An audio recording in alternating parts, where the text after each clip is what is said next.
Ah, shit! No, don't mind me. Just singing with the song.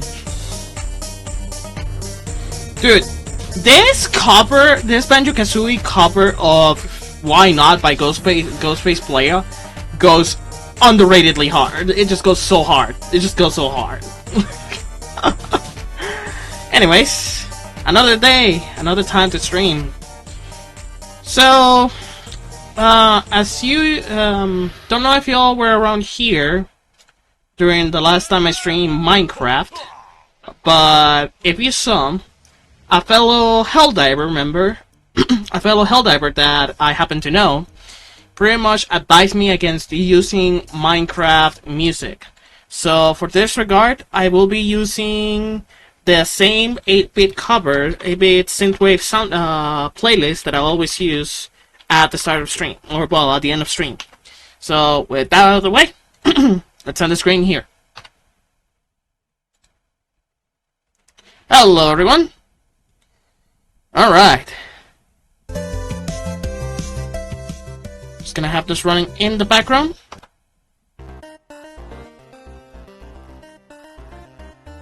Luckily, most of these tracks are 100% no copyright, in Twitch safe. I already tested them and even went to my dashboard, to verify. And yep, these playlists are 100% safe. So yeah. Woo.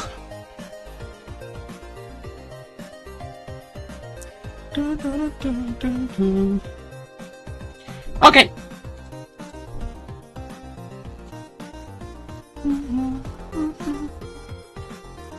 Okay, let's get on with the Minecraft. So I did some asking around.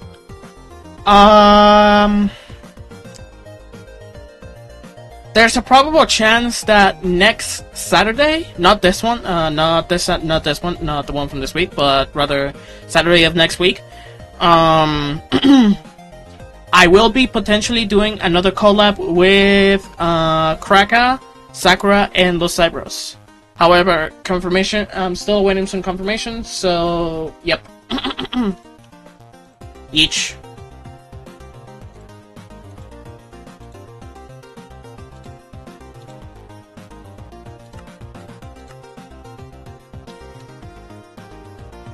Gonna raise the volume here a smidge.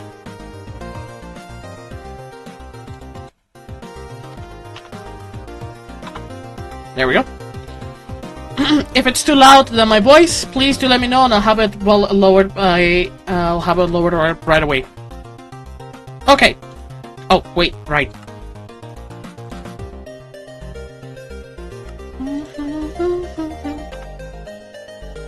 Okay, it's on the screen here. Boom.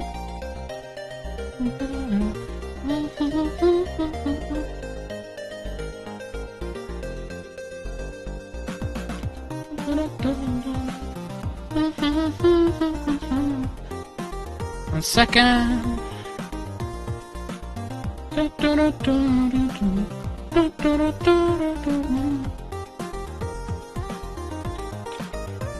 Ah, OBS. Thank you. Jesus. Swear to God, OBS is like, nope, I'm not gonna detect the game even if you select it. It's like, why, bro? Why?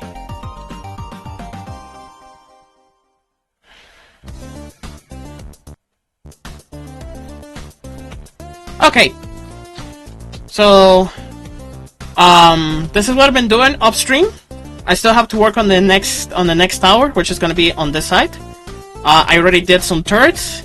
As you can see, I made this rocket missile launcher turret over here, kind of like a anti-ship, anti-aircraft missile system. And over here, I have a machine gun turret for the more light to medium armored targets. So yeah, pretty cool, huh?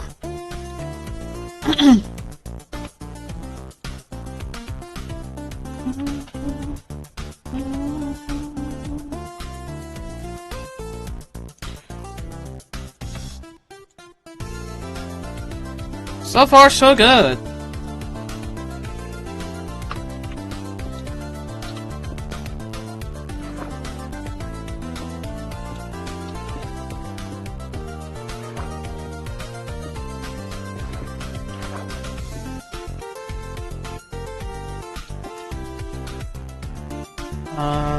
There we go. Yeah, as you can tell, this is gonna take a hot long minute, but I'm making good progress. It's the type of setting that I'm going for my base, military base complex, is that of say, think of it as an oil rig, but instead of being an oil rig, it's more like a naval, like a giant fortress in the middle of the Pacific Ocean or something like that. So yeah, that's the setting I'm going for here for this base.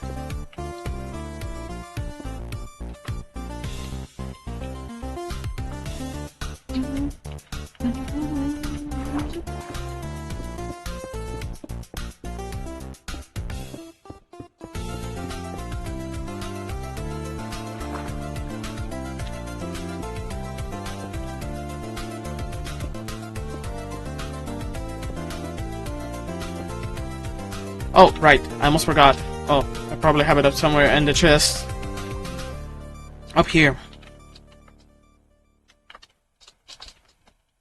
There we go. Let's see. There you are. Even it's all pitch black and pure darkness down there. Oh! There we go. So I'm saying, given that it's pure dark, there we go. Much better. Now that's much better. I don't have to forget that when I'm underwater,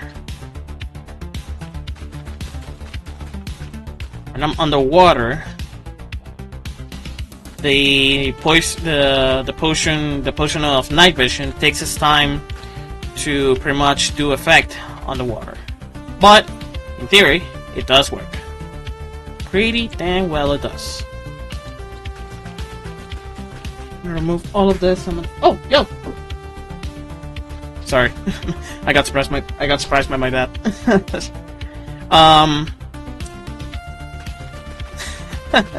Wow, that was very unexpected. Yeah. So, as I was saying, it's gonna be very complex to do this, but I'll get there. I'll get there. Everything takes a sweet time. So we'll get there. Wait, where am I going? Oh, right. Oh, whoops. It's the wrong type of clearing. Hold on.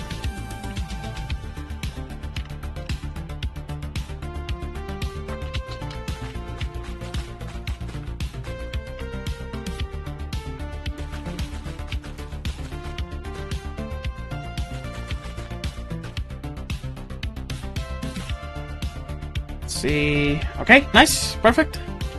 Now for this side, let's see. Ah, shit. There we go. I'm gonna hold on.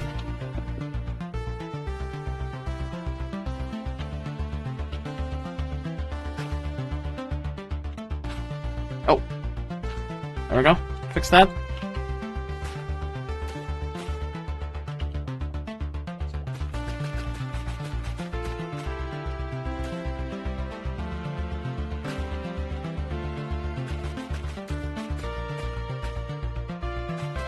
It's pretty cool that Minecraft does now have a autosave feature. That's pretty cool. Makes world saving progress much better. Man, what did I tell you? These tracks are very sick. Then again, I'm a huge fan of Synthwave. You have no idea how much I love Synthwave. Oh, whoops.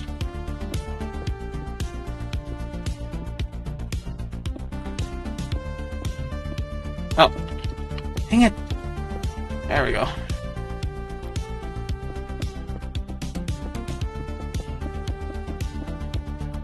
Come on. Actually, you know what? Fuck it. This may take a longer... Oh, shit.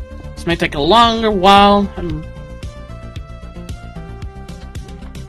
everything, but if I do this... If I start setting up faster... Can maybe start setting up these columns faster.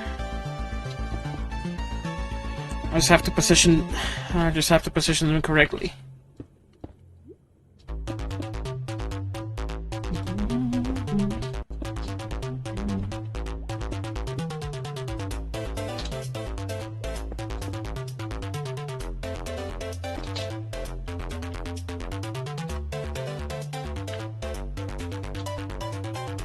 This thing is on the way. There we go.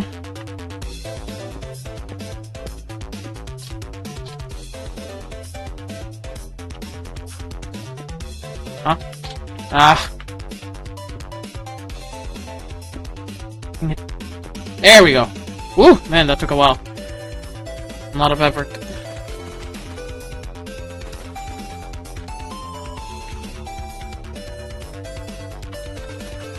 I'll have to see if I'll add like some hallways or something, kind of like the one I did up here.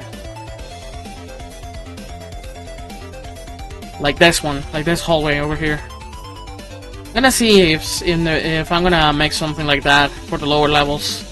And once it's underwater, I'll probably do like a level that's leading to like maybe my own take on a submarine base or something like that.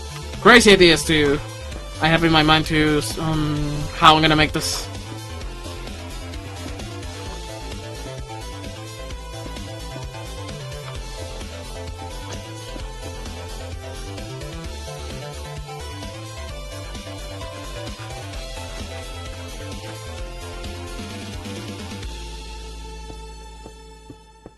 Oh.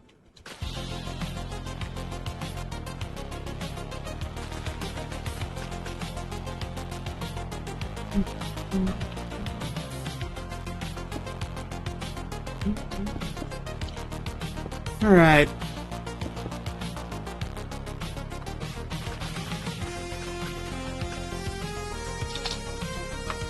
So far, so good.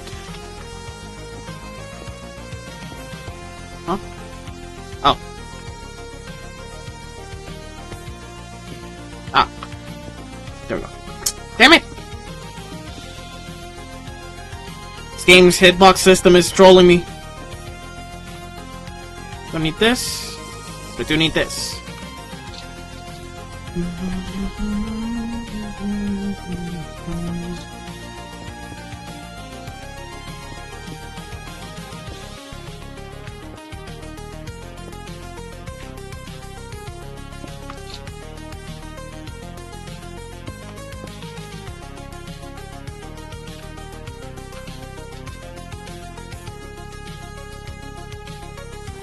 Oh, the sun's setting down. Nice.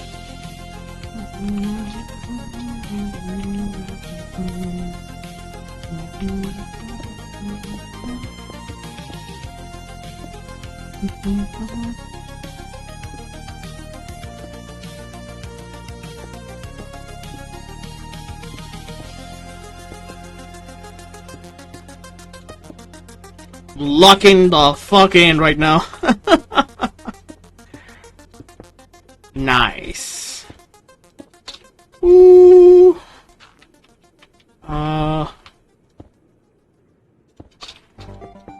Nice.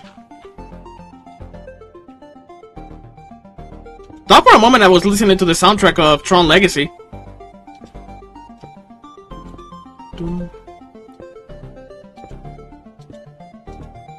Don't know why, but they just sounded so similar to Tron Legacy's soundtrack for some reason.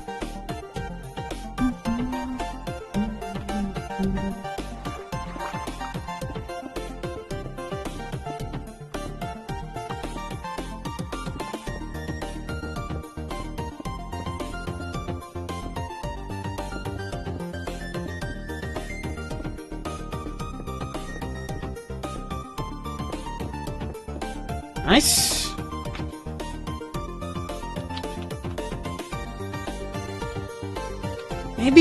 Maybe? Oh! There's an idea! Oh, it's very corner specific, I see. Oh, there's an idea.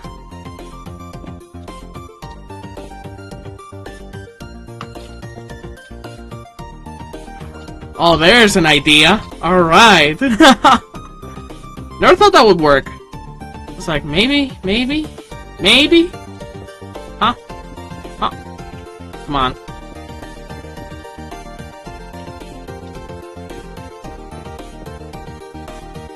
Oh, come on.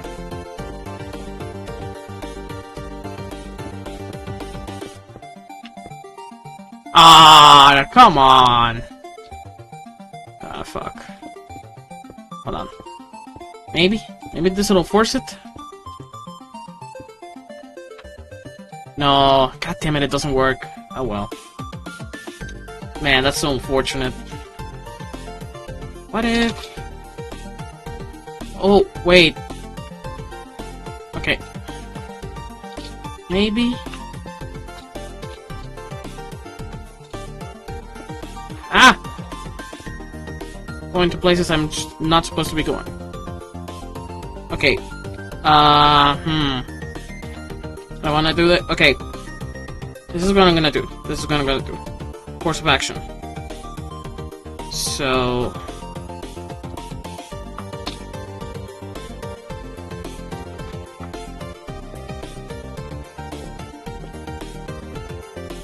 There we go.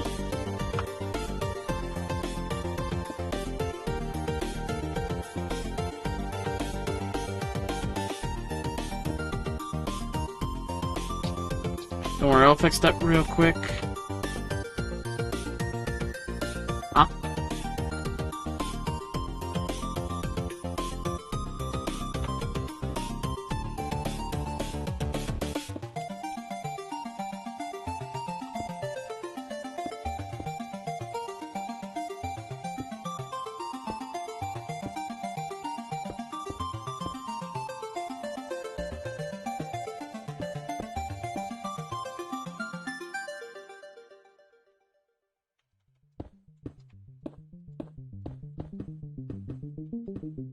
Oh, wow. Yeah.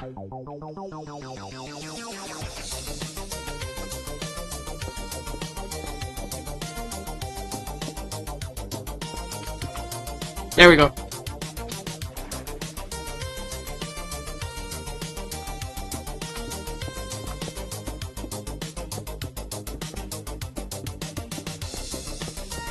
Oh man, there has to be like something that's like very corner specific. Damn it. Nah, doesn't seem like it works here. Alright, well, fuck it.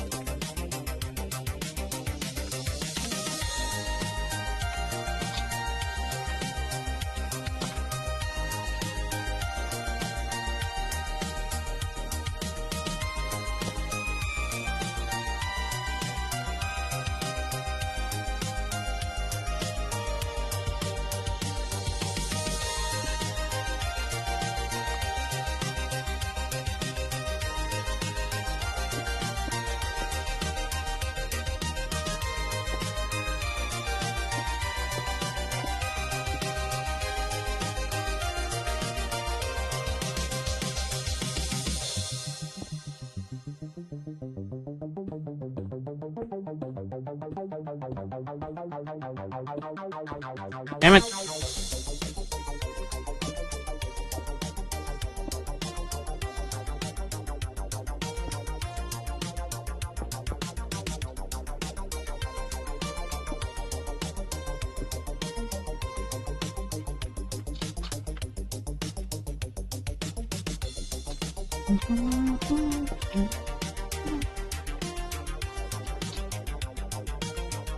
Do I have it on the same side as here? No, no.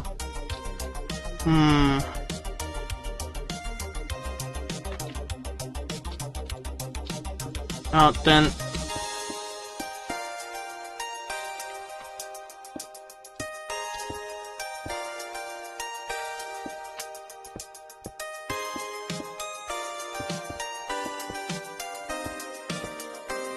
Oh, wow. Okay, that's... Wow. Huh. Oh, okay, yeah. Now I see. Now I see. Understand. Now I understand how it works. Well, shit.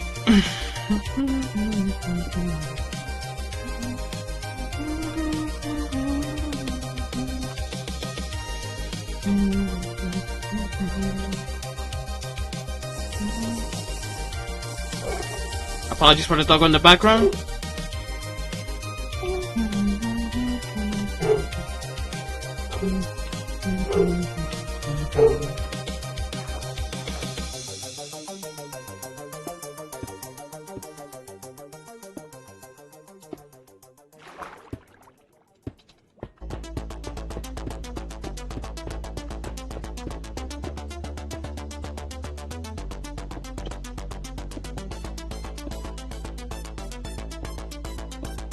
Okay, I'll have to try a different strategy there then. I'll get there when I can.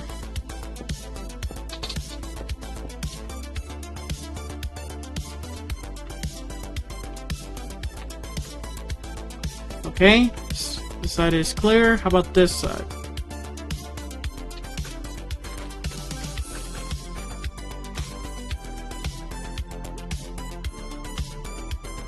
Okay. In theory... Hold on. Okay, yeah. All this line is clear. Perfect.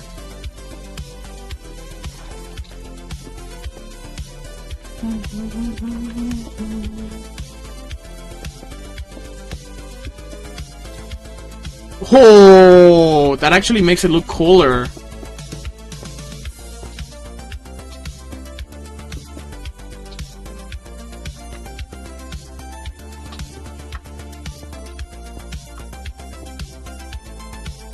Okay, now I like where that's going.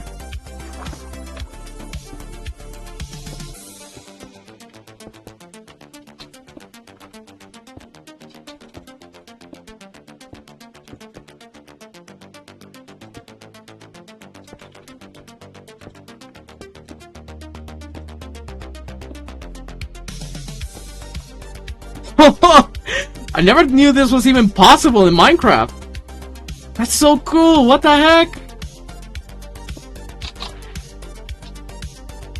Oh, we're going places, alright.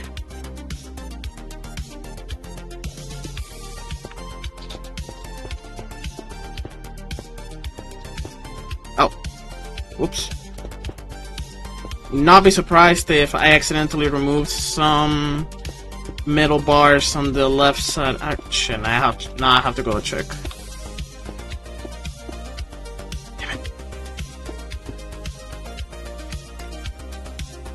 Oh my goodness, chat, we are going places.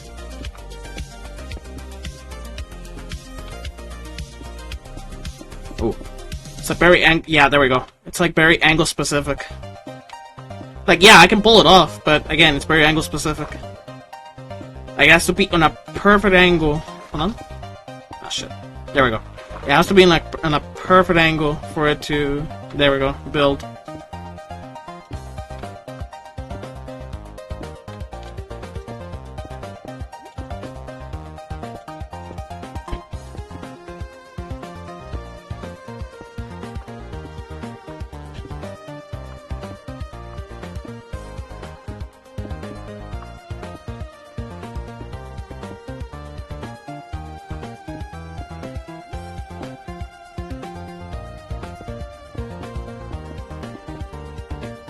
There we go.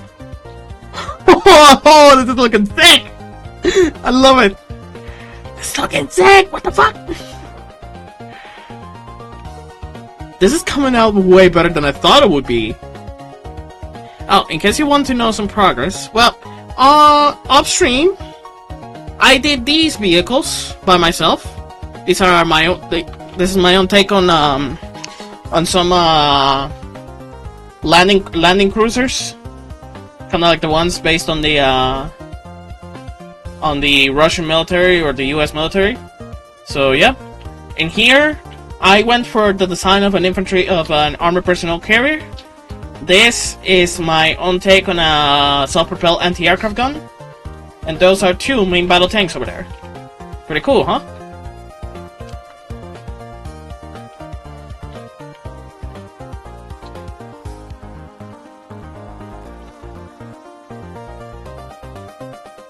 The armor stands on top here are supposed to act as radar Dopplers for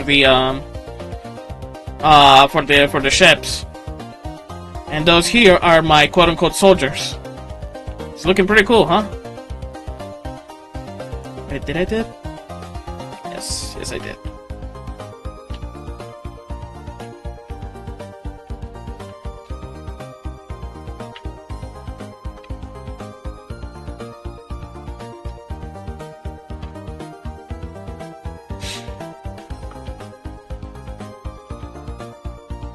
Wait, I have an idea. I'm gonna modify this vehicle here a little bit.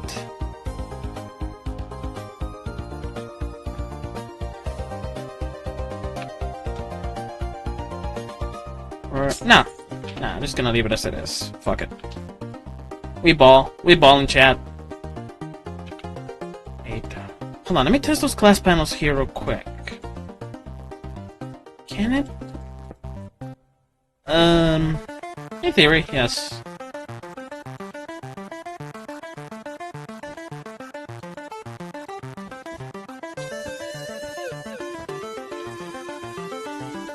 I cannot put. Never mind. I was trying to see. Oh, whoops. What? Oh my goodness. There we go. I was trying to see if I could create like a window type thing here, but nah, that's okay.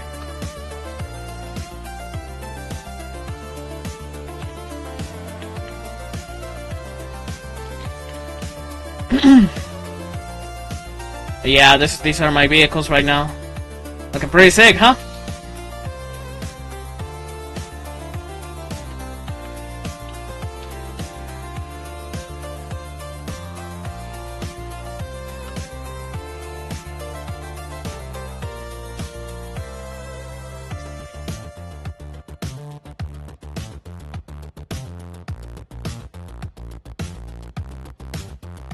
Alright, back to base.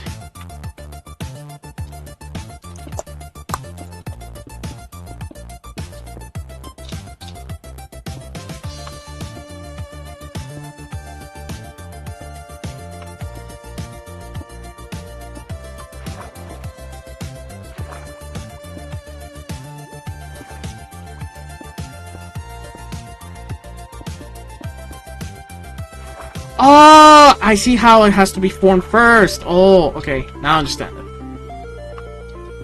In that case, I'm gonna start making some pillars here. So I can do these corner ones. Oh. Wow, good timing. Man, the timing of that couldn't have been any perfect. I just had like a feeling like, man, something tells me the effect of the potion of night vision is gonna go away like about right now. Boom, lo and behold. There's my answer.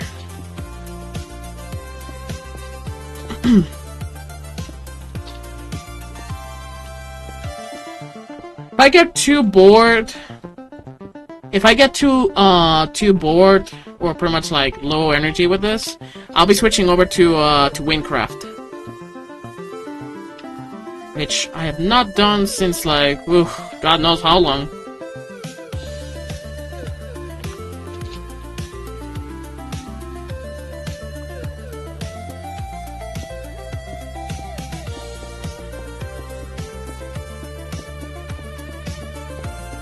Ah, shit. I'll have to start from the top then.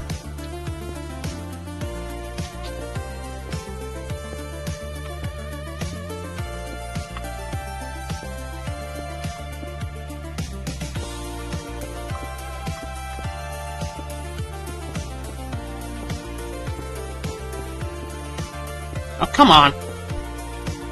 Oh! Whoops. There we go.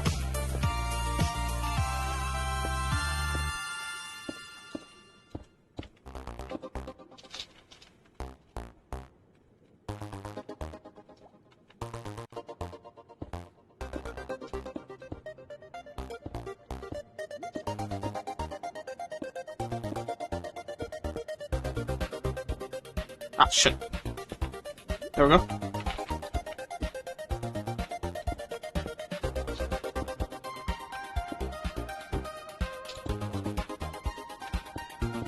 Man, these synthwave tracks get sicker and awesome, more awesomer as the days goes on. I've come to discover lots of tracks from synthwave from these playlists. For example, I did not knew that there were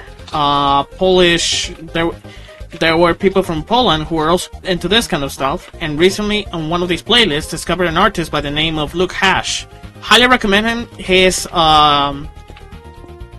synthwave tracks are amazing, dude. They sound so fucking cool. It's like a mix between synthwave and cyberpunk, I would say. Like, it just has that vibe. Guarantee you, you're not gonna regret it. If you're into synthwave as much as I am, highly recommend giving it a listen.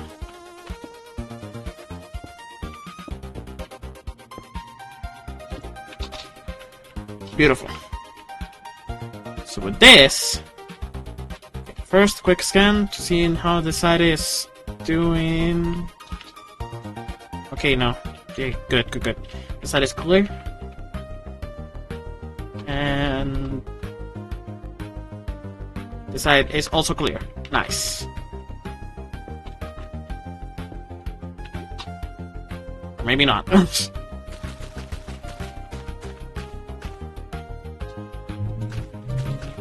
Oh, those are fish. I thought this was this one mob you find underwater called the Guardians. I thought it was the Guardians. I was like, what the hell is a Guardian doing over here? I mean, the first time, I'm not gonna lie. Huh? Oh my god. Ooh.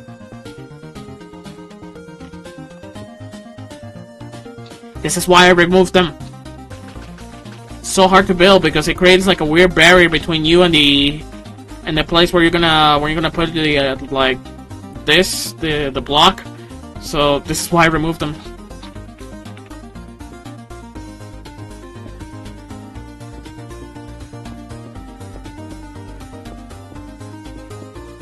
Okay, there we go. I think this does the trick better.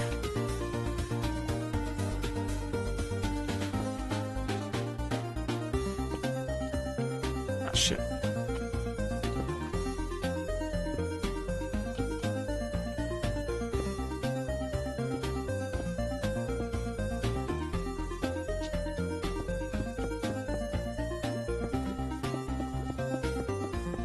There we go. Now we are cooking. Now I'm cooking.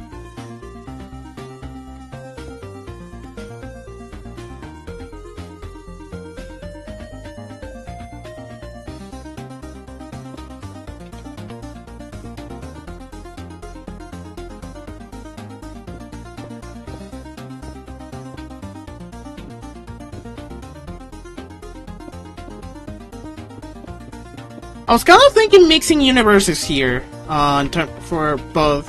Is it raining outside? Oh yeah, it is raining. I was kind of hearing like raining in the game. I was like, wait, is it raining game? Is it raining in game or is it raining in the? Is it raining IRL? Nope, it's just the game. I don't know how I'll fix this. I need to have clear visibility because otherwise, oof, man, with rain, it's kind of like IRL. It's kind of like IRL when it rains IRL. Like, yeah, it's cool and everything, but at the end of the day, like, man, it's gonna be a pain and quite difficult to handle. I don't know.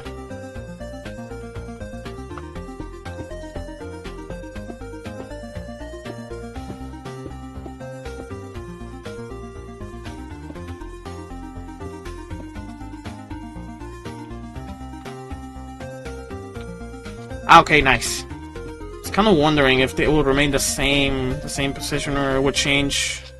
I know it changes, which is beautiful. Should make this. Oh shit!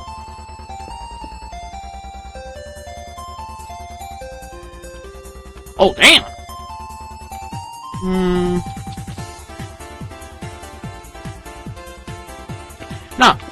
No, this is what I'm gonna do.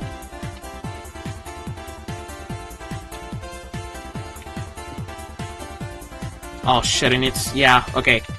Then I'm gonna extend the pillar here. Just gonna change the look of it. I'm gonna...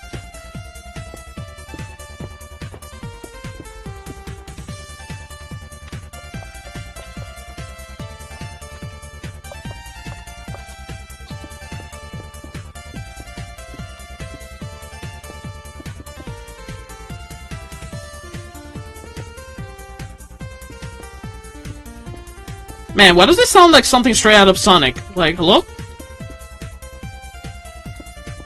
Or maybe that's just me.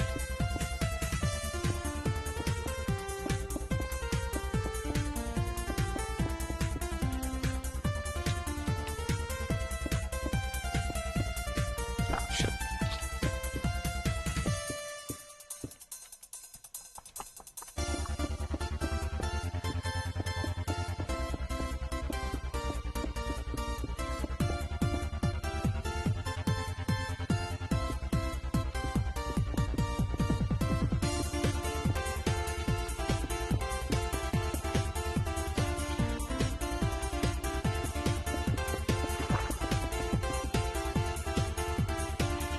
Okay.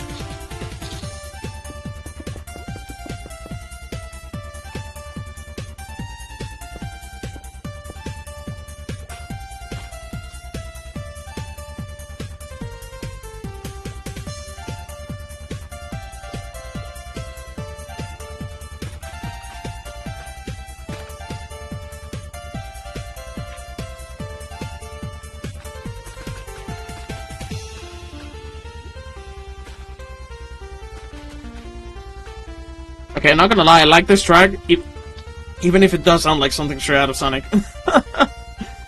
Not gonna lie.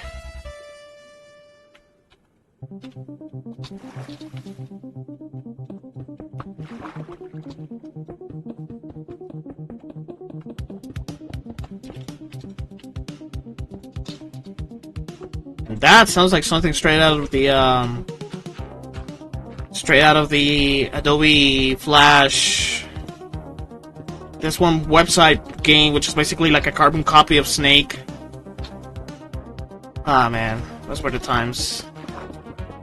I'll see. Probably in the future, I'll do more Blue Maximus Project Flashpoint, because there's a lot of good games in there.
There we go. Oh man, I am locked in. Just realized how muted I was. Sorry, but as soon as you start playing Minecraft, this game immediately starts to like... This game immediately starts going full on therapy mode, bro. Like, swear to God.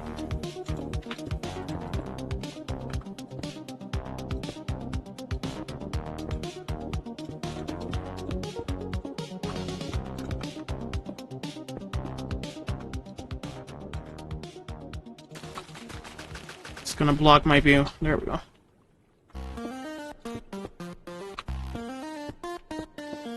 Oh, shit, I was building a run. There we go.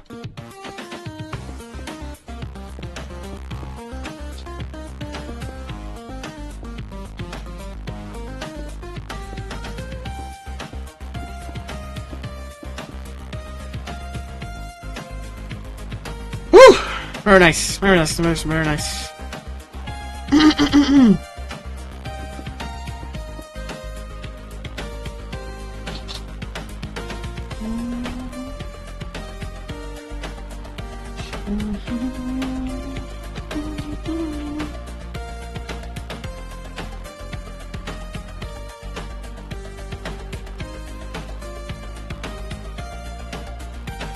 Hold on, I have a better idea. Oh, shit.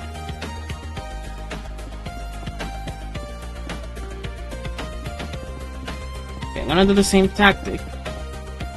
But...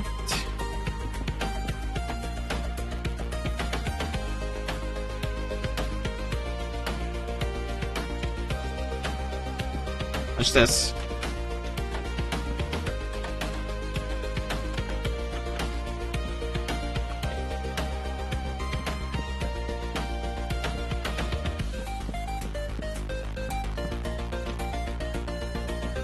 Oh.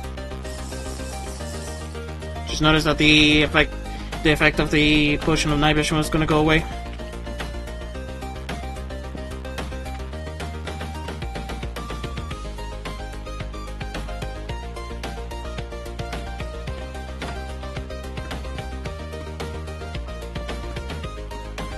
I can remove these blocks. Trapdoors will still remain. So thanks to that, I now have this.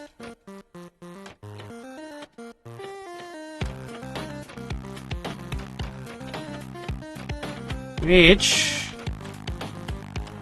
I can make it look like a giant gate. Pretty cool.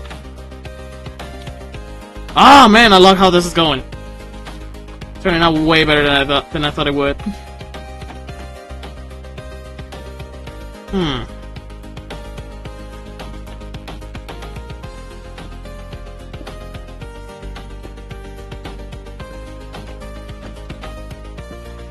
Hold on. Oh, nice.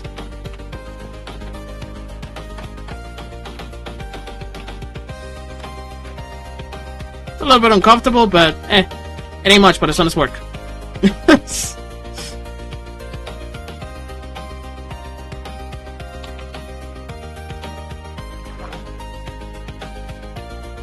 Oh man, this is looking out sick. Let's see, where else I need to do? Ah, yes, right here.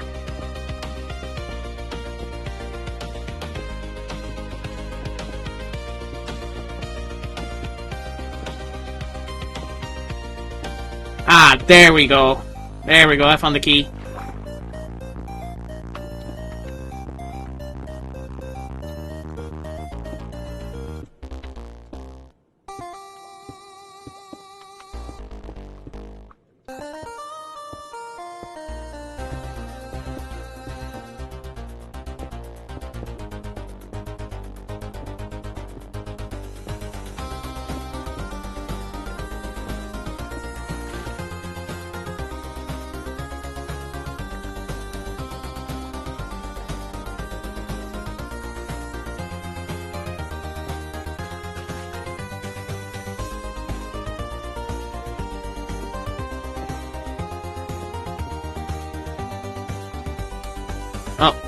Oh, never mind.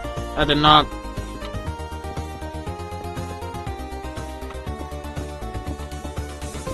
I did not turn on the way I thought it did.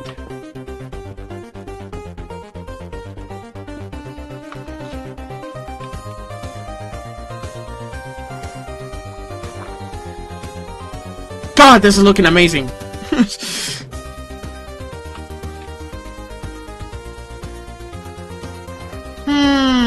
I wonder if I can do the same here.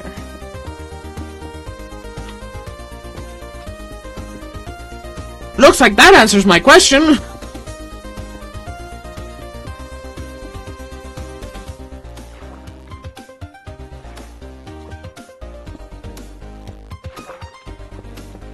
Ah, shit.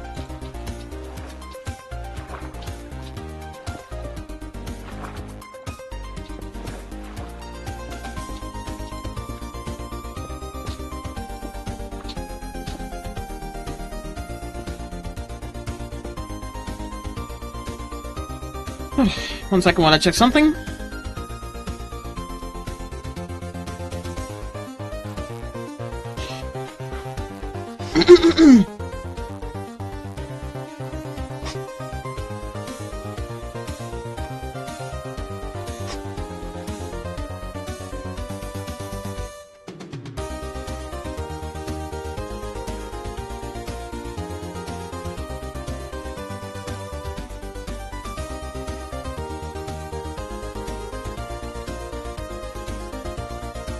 Woo!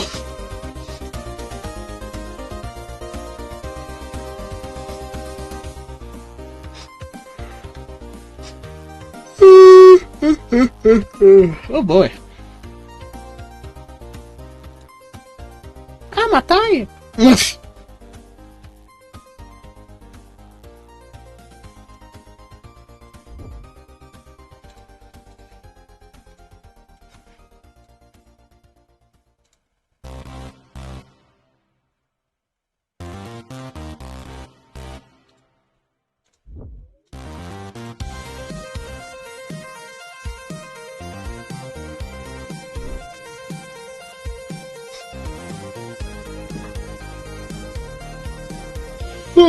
Oh boy.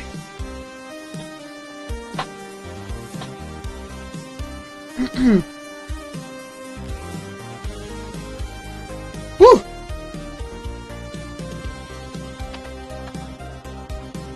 Let's keep going.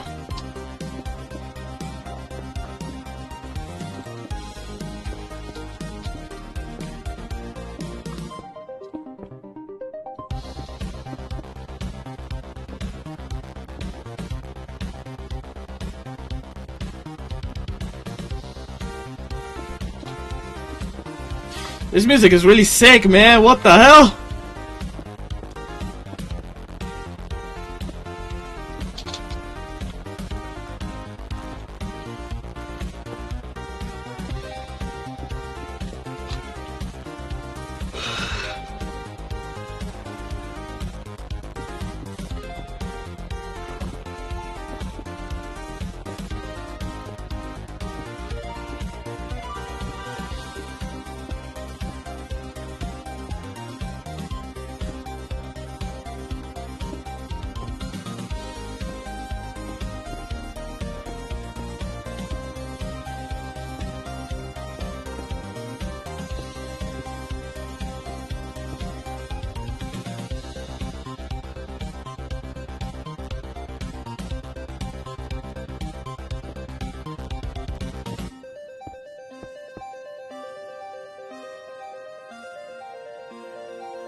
Oh my gosh.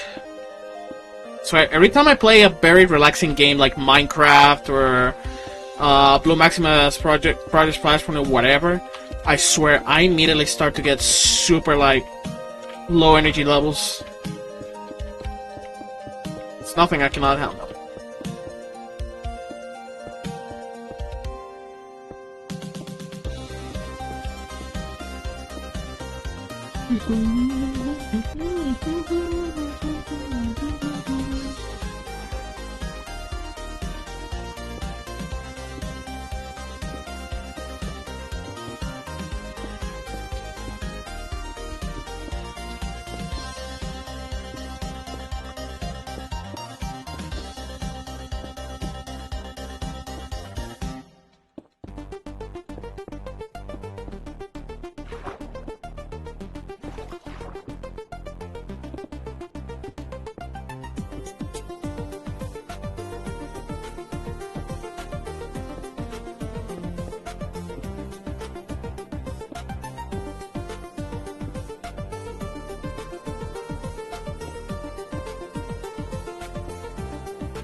Hold on, let me fix that. I just noticed that I did this mistake.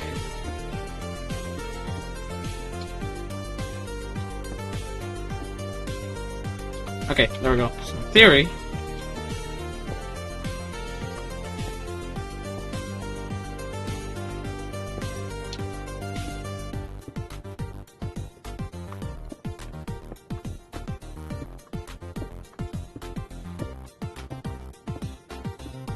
There we go. Oh. There we go.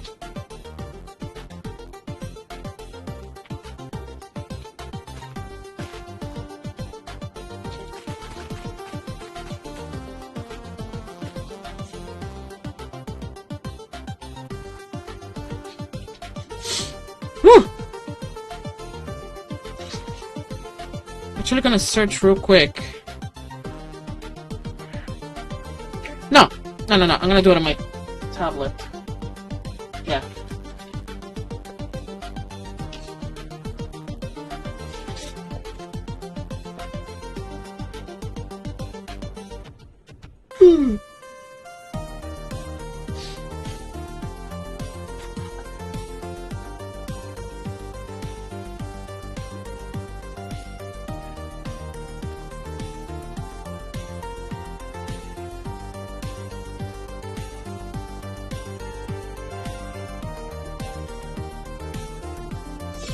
Ooh. Oh boy. Okay, I'm getting super tired, and I'm gonna go get like something energy wise. So I'm gonna BRB real quick. 1 second.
Okay, apologies for that. I had to get some as I posted on the chat. I had to get myself some snacks, but whew.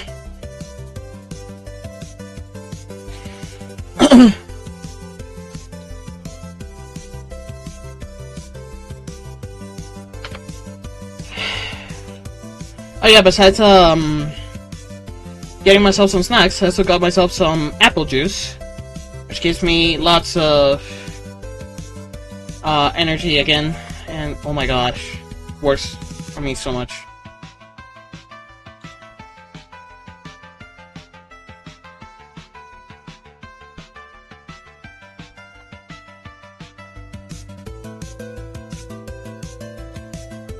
Whew!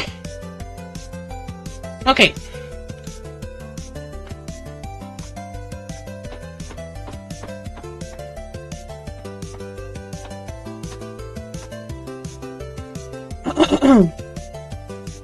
Okay, so far so good.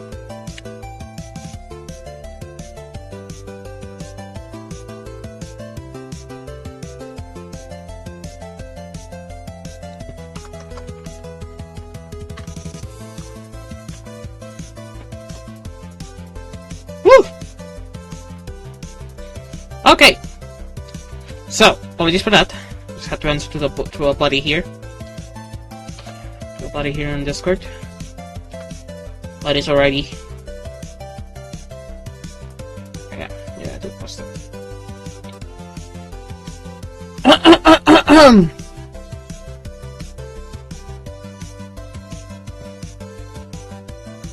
But yeah, as I was saying, I got myself some apple juice, which has sugar on it.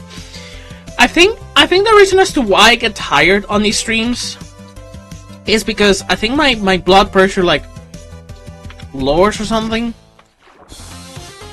Almost as if I didn't have anything to eat. So every time I drink something with sugar, my blood pressure goes back to normal. It's kind of a weird thing. I don't know why that happens, but it happens. It's a recurrent thing that I tend to have. That's all good.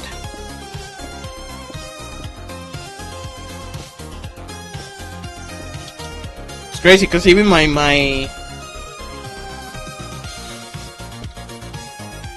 need to yawn a lot apparently disappeared. I don't feel yawny anymore.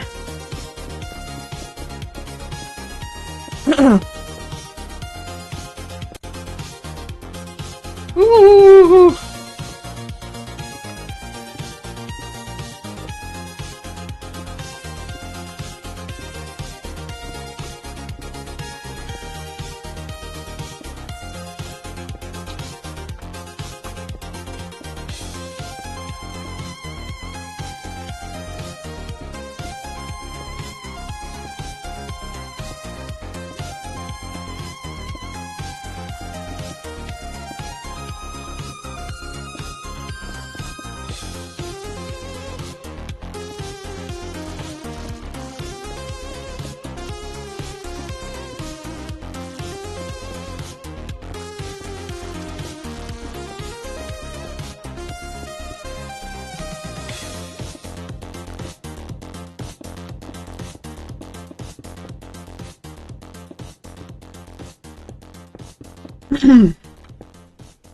There will be some moments here. Oh my god. There will be some moments here where I may or may not have to increase the volume of the music because one of my neighbor's baby is crying like fucking crazy.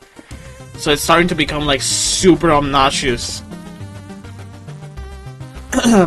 So if by any point I raise the volume of the music and it gets too loud, I do apologize, but it's because of that.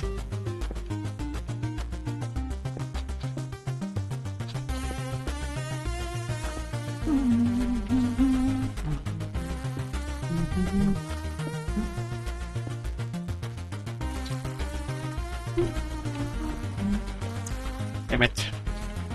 Remove these lots of plants so I can see where exactly I'm placing my blocks correctly.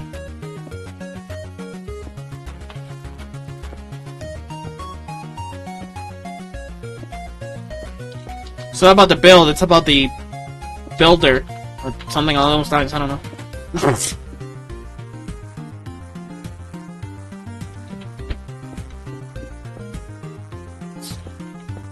It's about the builder. What am I? What am I? Bought the builder or something? Oh my gosh. My goofy ass. And I love being goofy.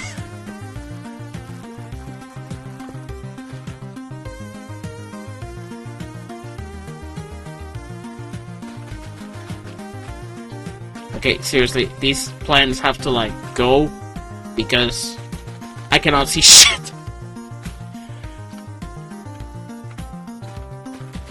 I can't see shit, and they're blocking my view. Also, I would like to announce that yesterday, one of the streamers I follow, I will not say his name. I will not say their name publicly, but one of the streamers that I follow was part of the whole Games Fest and everything, and it turns out that there is a game that caught my attention in there. There is a game that, basically speaking, is mixing the theme of Battlefield with Stalker 2. I'm kind of curious. I think it's called Arena Matter or something like that. I'm very curious to see how that's gonna look like. Because the trailer of the game showed like stuff like military and even like main battle tanks and everything. As soon as I saw those main battle tanks, I was like, listen, give me a free trial and my soul and my life is yours, like Kratos or something like that. You have no idea how crazy I go. Every time I see a game that has military themes and showcases fucking military tanks, oh boy, sign me the fuck up. Just like Badger said. I'm going full on the Russian Badger mode on that thing, bro. I just go, sign me the fuck up. It's really good. It's really good. I really love military stuff a lot. As if it wasn't obvious by now. But yeah, I love military stuff a lot. And I just find it crazy that they're developing these kind of games. It's just like, oh my god, that's so fucking cool, dude. What if? Hold on. What? No, I cannot make. Okay, no, never mind. I was gonna try something, but nope, it does not work.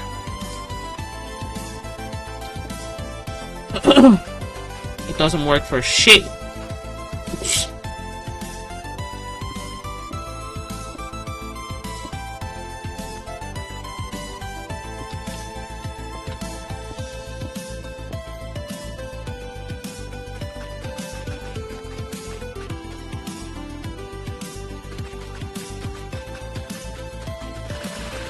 What the fuck?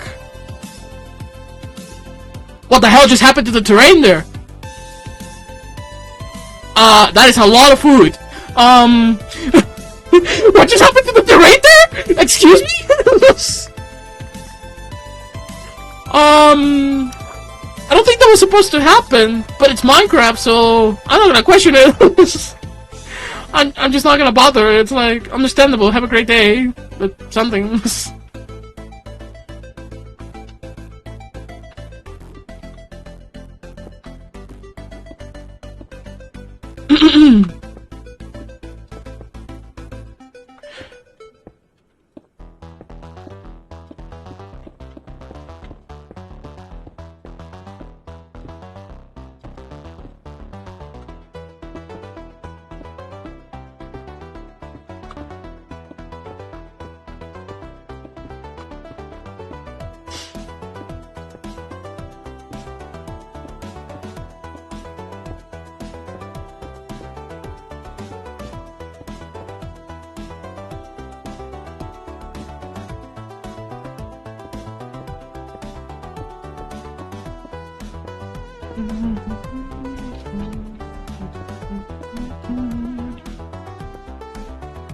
Man.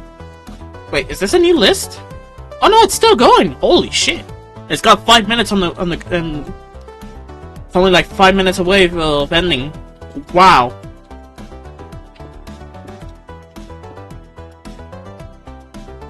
Oh damn! I'm already an hour in. God damn! Time flew away. Damn it! Wait. What? It's already 4:14 in my time zone. How the hell did time fly this fast? I just started the stream like 3 minutes ago. What? Man, I'm losing this. It's either that or Minecraft made me lose the track of time. Dude, it was 3 p.m. like 5 minutes ago. What? What do you mean? Universe or whatever is controlling time. What do you mean it's already 4:14 my area? 4:15. Time has no chill, bro. Time ain't playing. When they say time was going fast, they ain't playing.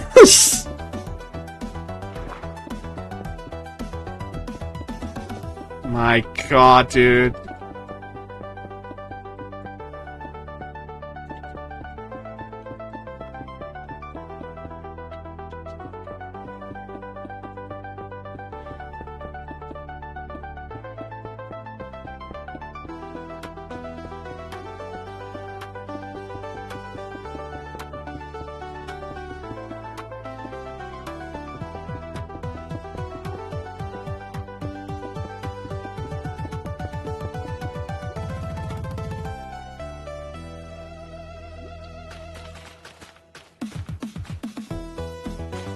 God damn, I gotta show. Apologies. I gotta show these playlists to my dad because my dad is a huge 80s. My dad is a huge synthwave listener. I recently got my mom to listen to some synthwave tracks. Like for example, according to her, I basically troll her by spamming this one song from this artist I happen to know called Laserhawk. The song according to her, the song that I narked her with, pretty much like she heard me singing over and over again, was one by Laserhawk called Electric Groove. It's a really good song. It's a really good song. Like, just give it a listen. It's a really, really good fucking song.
Oh, 1 second, guys. 1 second.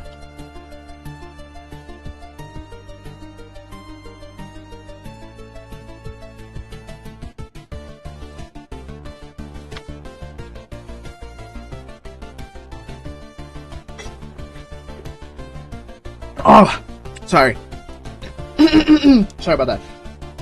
Woo! It's basically set. Oh, I was just given some coffee by my mom, which works for me. That just means more coffee. Man, I'm like that. I'm like that one character from fucking Regular Show, the fucking coffee bean, where he just goes coffee, coffee, coffee, coffee, coffee, coffee, coffee, coffee, coffee.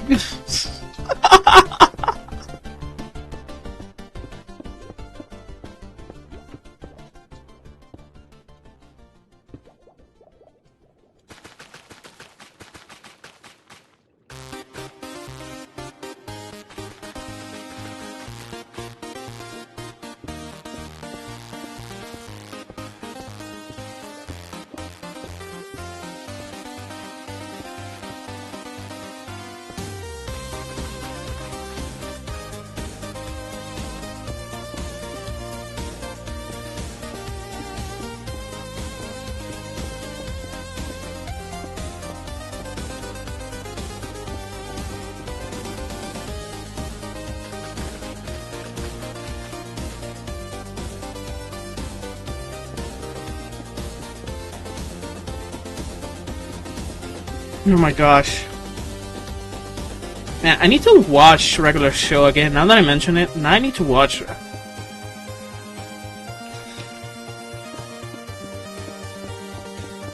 I need to rewatch Regular Show again because, if I remember correctly, they did announce that they are planning on going on pretty much going back to the series, and are planning on giving it another season. Supposedly, this, from what I've read from articles and everything, the new season of Regular Show is just basically gonna be like, what was it? It was like, oh shit. The new season of Regular Show. My nose. What was I? Yes, Regular Show. The new season of Regular Show is gonna be set like, what was it? I think it was like 10 years after the events of Regular Show. Like before, like after the whole fight with Evil Pops or stuff like that. But I don't know. That's only from like the stuff I heard. But I don't know if that.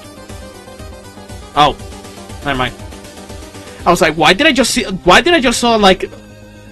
Do you know how in Far Cry 4 when you're close to like a beehive, you immediately start to get like that effect from the game where it just shows like a bunch of fleas, a bunch of bees flying on your screen.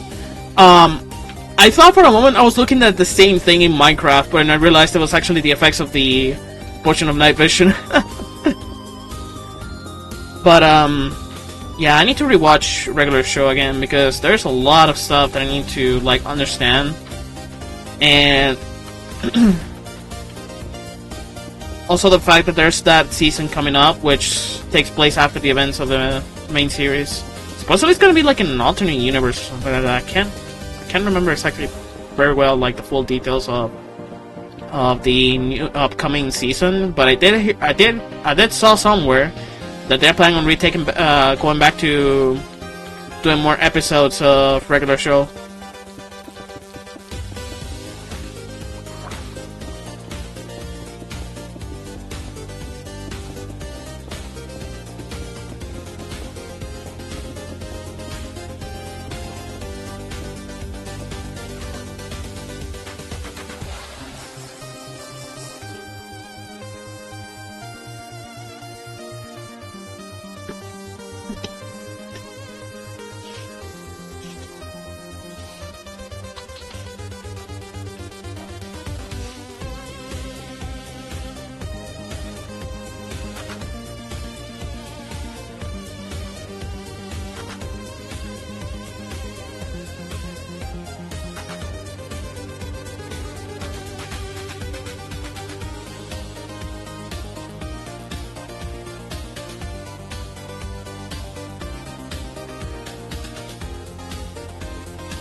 Okay, woo! That is one big defensive wall. Holy shit! Okay. Next up is the tower.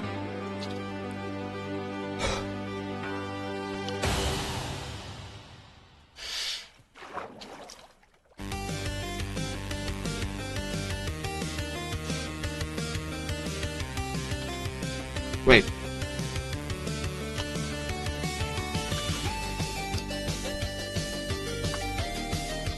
Oh shit, wait! Ah, fuck, I did this wrong. I just realized something. Or maybe I'm just tripping? Hold on. Yep, I'm tripping. Hold on, let me fix this.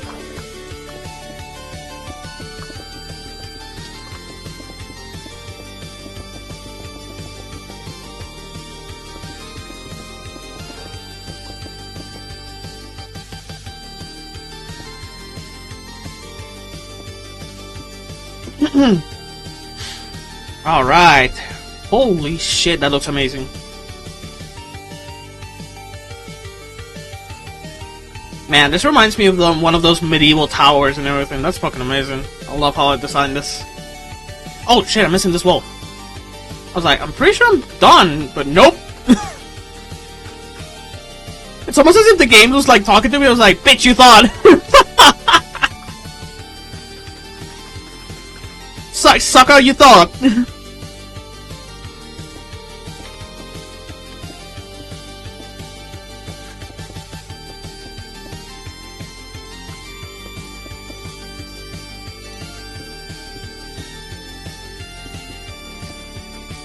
Whew. Again, if I start to get a little bit bored with this, I'm just gonna make a quick switch over to Wingcraft. I'm gonna continue where I left off pretty much.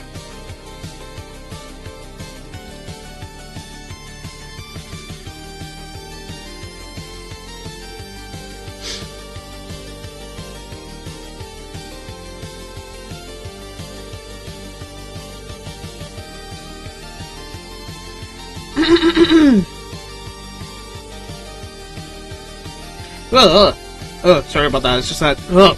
Why did I got shivers all of a sudden? Hello?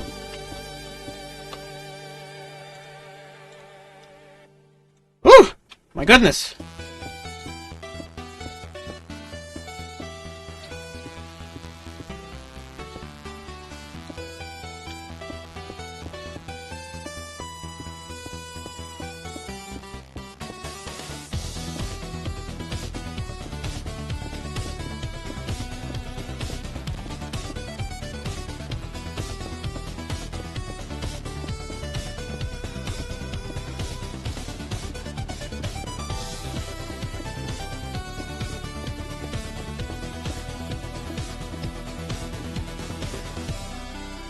Fish!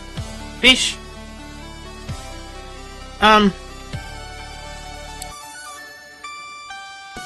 Thank you.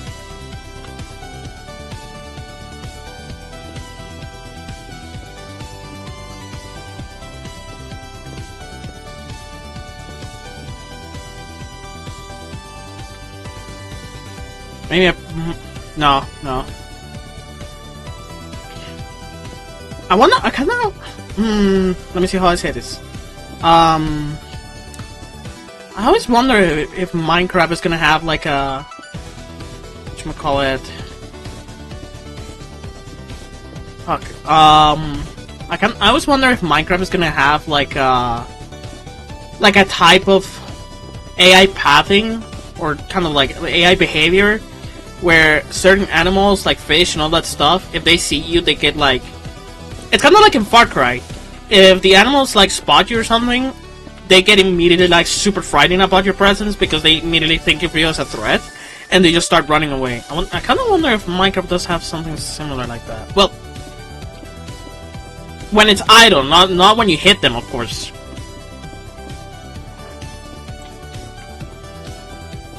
Because I know they have it, but it's only when you hit them.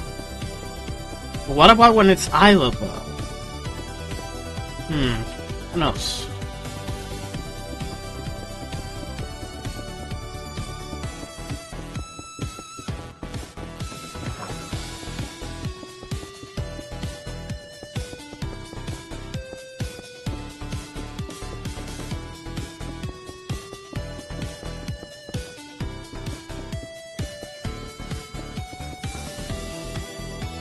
What the fuck?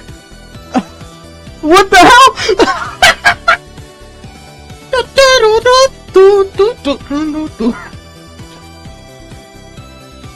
Gotta make a move to a town that's right for me.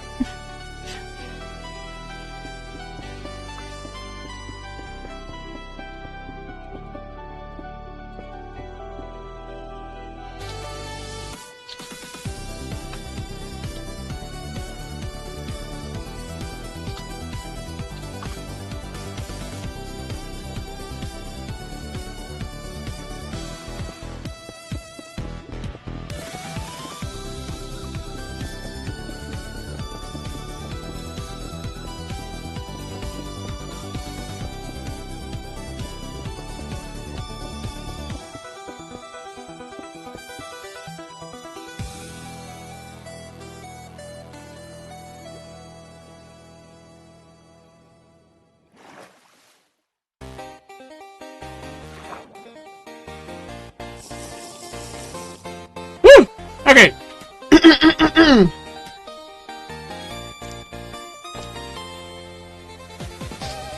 Now we're actually done with the walls.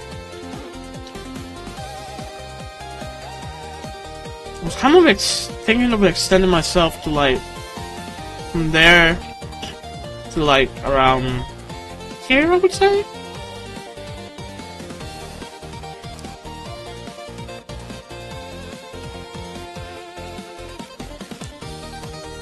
It would be crazy though.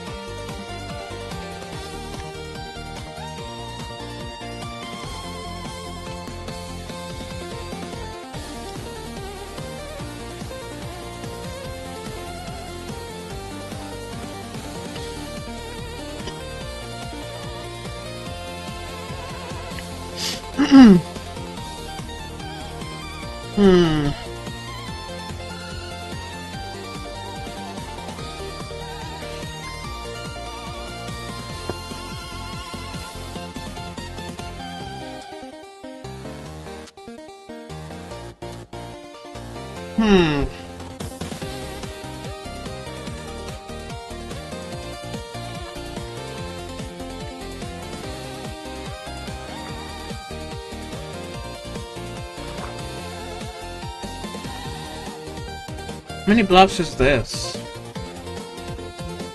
1, 2, 3, 4, 6, 7, 8, 9. Hold on. Ah! Gotta stop doing that. I pressed my keypad. I gotta stop doing that.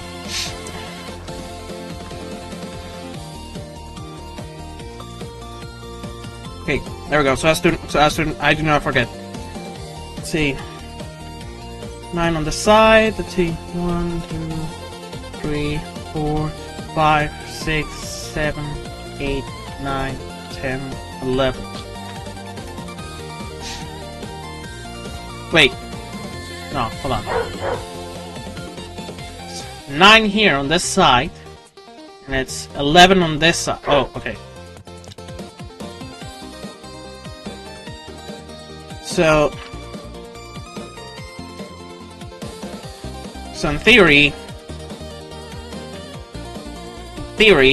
this would be,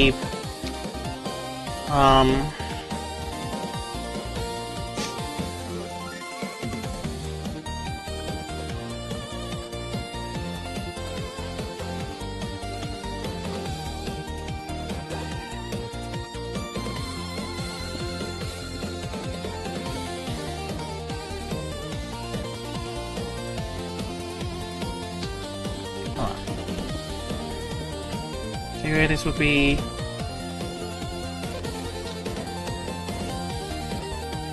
yes.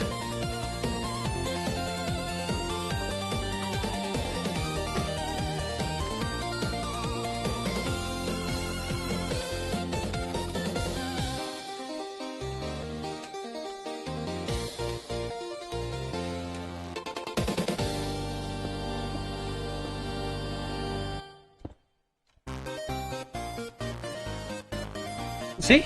Yes. Okay, so far so good.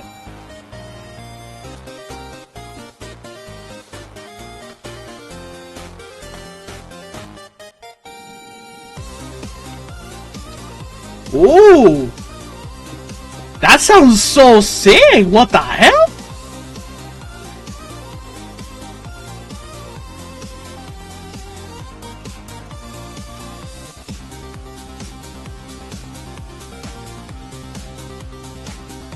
That sounds pretty sick, man. What the hell?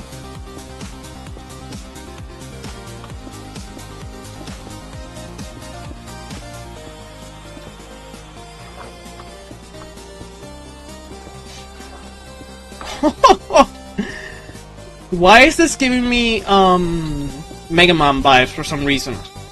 Or is that just me? Okay, no, it's definitely just me.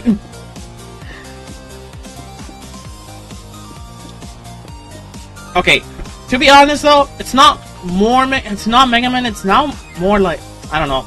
I really don't know, it's just that I've heard so many, like, songs in this style from games like Mega Man or Sonic. Actually, I would say it's kind of like a hodgepodge, like a weird hodgepodge between that and Sonic, between Mega Man and Sonic. But I don't know.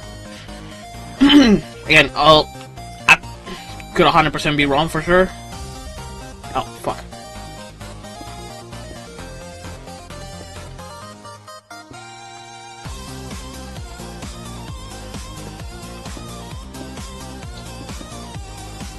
Dude, why does this sound so fucking sick? Holy shit!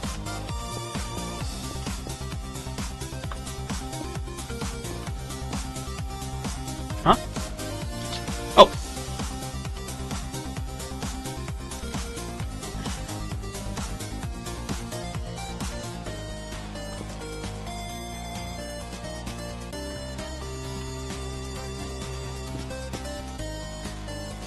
Oh, I see what happened.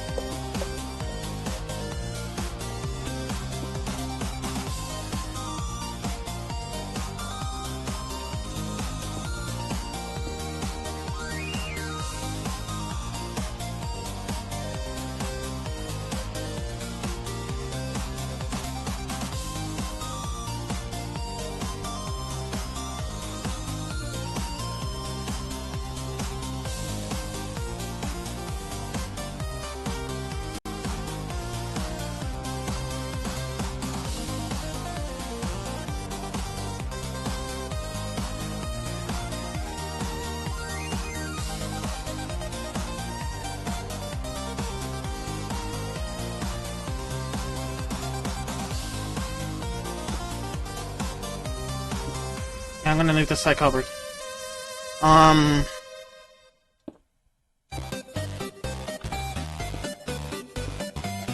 What the fuck am I listening to right now? What am I listening to right now? Wait, isn't there a block? No way, you're pulling my leg, game. They do not have polish andesite wall? It's probably in the Bedrock edition, which I would not be surprised if it is. I would not be surprised if it is on the Bedrock edition, dude.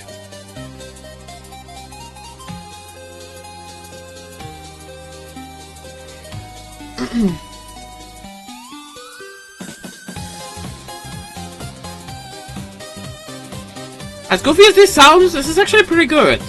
Not gonna lie.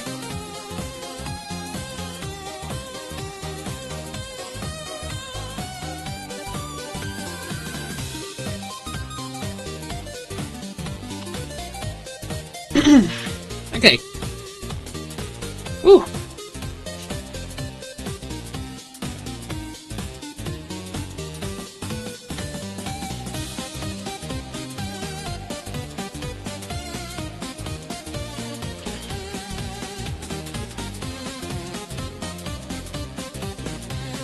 Maybe. Wait. Ah, shit. Okay, no.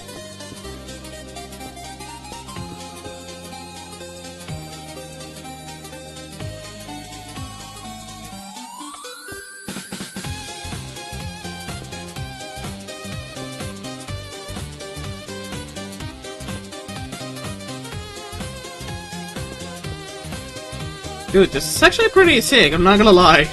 For Goofy Dean, this is actually pretty sick.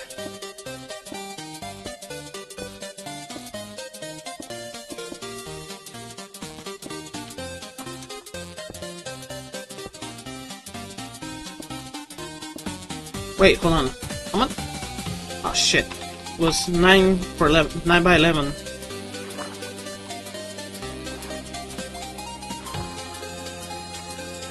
Just trying to make the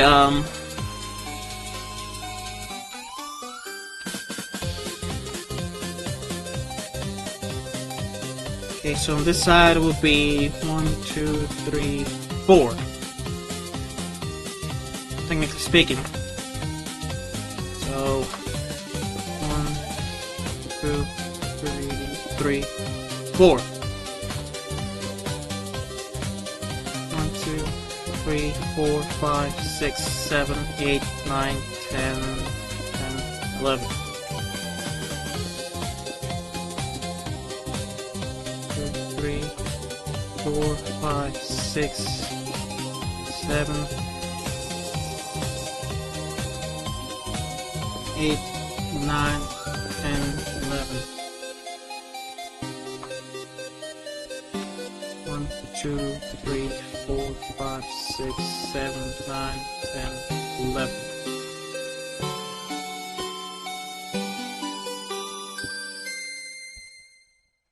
Ah, oops.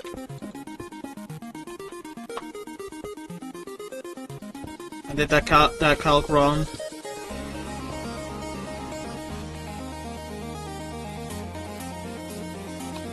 I did that calculation wrong.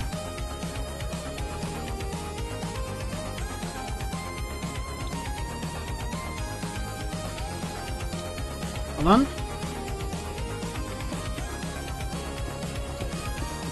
I just need to do a quick test here too.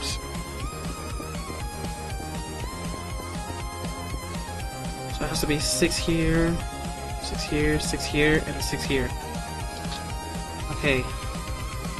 So let me do a quick test.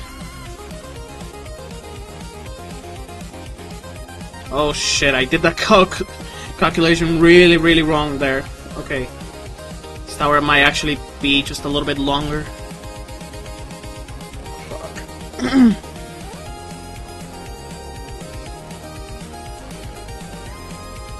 Yep, I did those calculations wrong.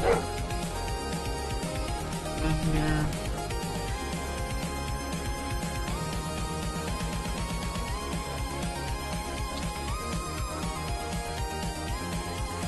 Okay, hold on. This is what I'm gonna do. This is what I'm gonna do.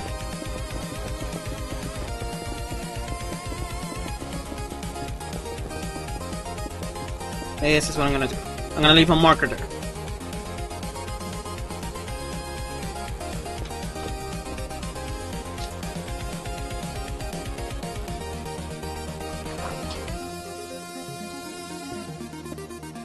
That way, there we go. It's much easier to know.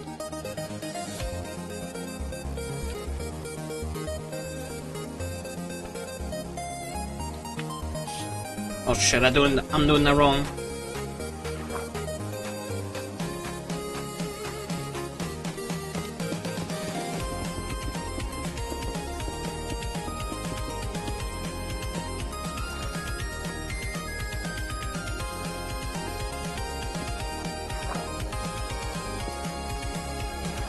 Yeah, I was doing 100% that wrong.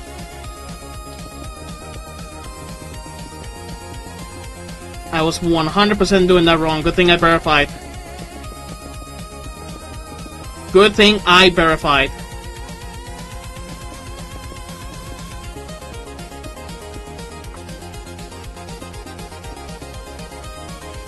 I was like, wait, something's not right here.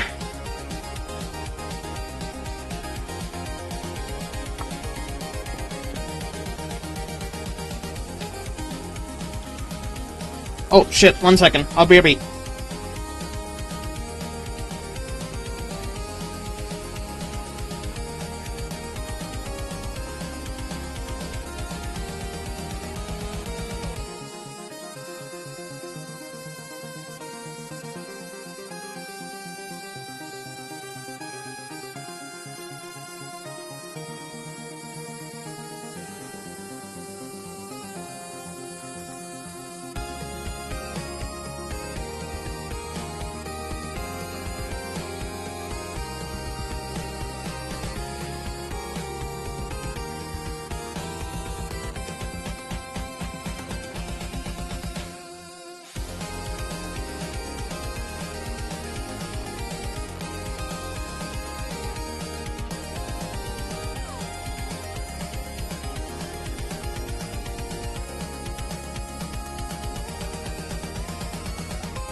Oh my goodness. Okay, I am back.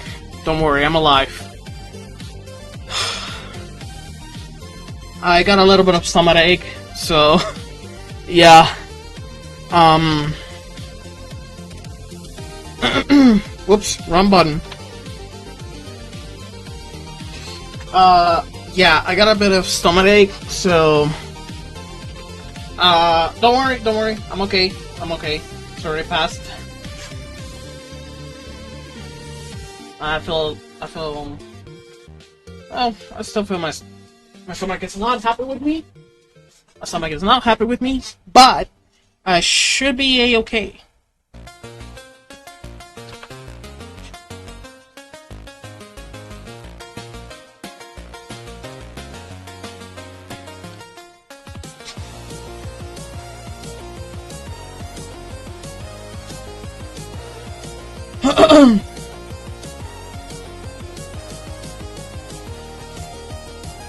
Okay.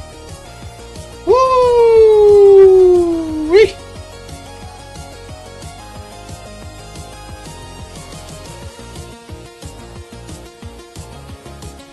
Okay.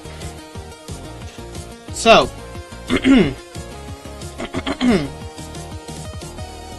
Okay, as much as I like these. Oh wow. As much as I like these playlists and everything, I feel like I've been doing too much. Oh, I feel like I've been doing too much synthwave. So I'm actually gonna see if I can run my second display? Question mark. Yes. I'm just gonna minimize it. It's gonna be very small, that's for sure. But I'm just gonna buy. I've been feeling like listening to some Command and Conquer lore whilst I build my base. So kind of like to help me motivate or something. But don't worry, don't worry. Again, I'm okay. Also, bye bye Spambot. Yeah, I'm okay. I'm 100% okay. Don't worry about me. Trust me, I've been through worse. All right, I've been through way worse. This is nothing. This to me is nothing. All right. Yeah, it's a stomach ache. And I should probably take it lightly, but to be 100% honest with you, this is nothing. This is literally nothing. So, yeah. Ah! Now my throat hurts out of nowhere. Well, that's weird. But yeah, I'm gonna switch over to some Command and Conquer. Not like do Command and Conquer the game, if not like videos. I'm gonna switch my music.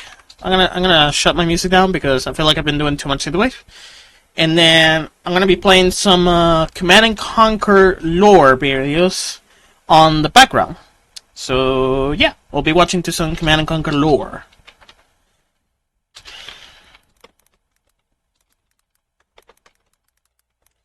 Actually been feeling like watching the one about Tiberium. Let's see, there we go.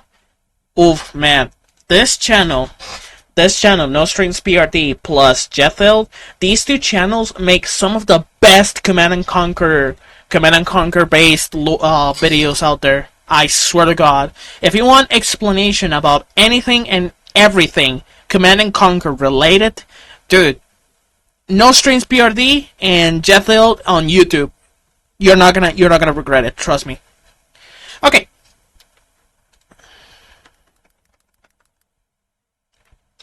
Okay. Let's see. There we go. Ah, shit.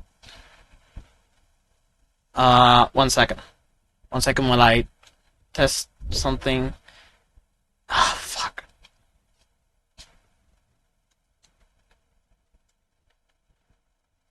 Damn it! Hold on. Hold on, 1 second, 1 second, 1 second. How do I do this? Oh, okay. Okay, I think I know how I'm gonna do this. Huh. Huh? Okay.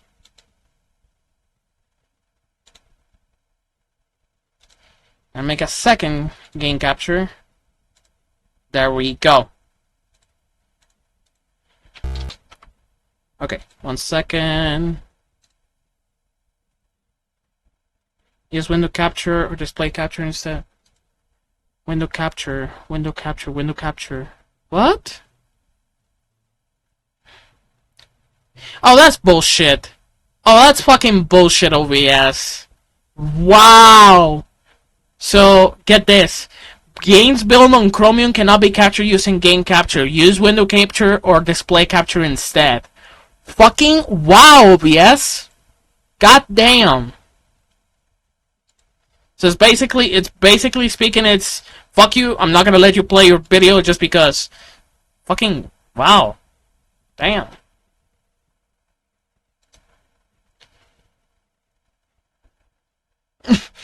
God damn. Hold on. Let's see. Use window capture. Window capture. Okay. So I'm gonna make a new one. Let's see. Window capture, window capture, window capture. There we go.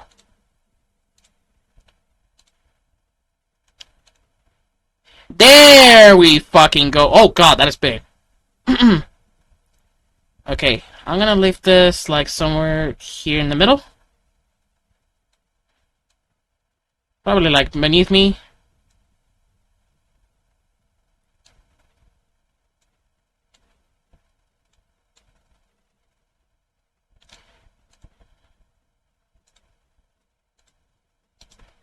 So I'm gonna remove this.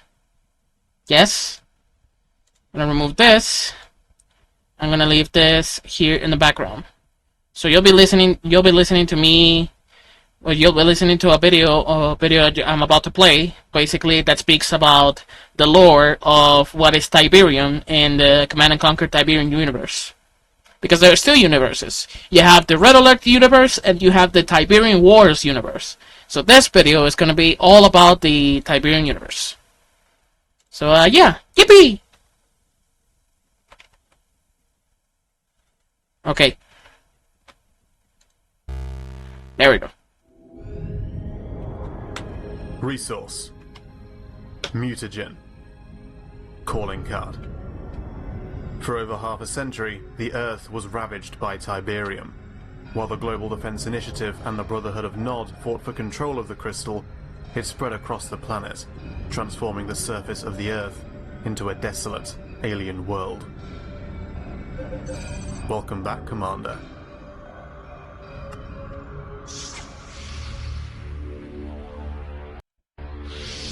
In 1995, a meteorite crashed into Italy. Within days, small green crystals began sprouting from plant-like pods near the impact, forming the first Tiberium field. Nearby trees lost their leaves, their bark taking on a fleshier complexion.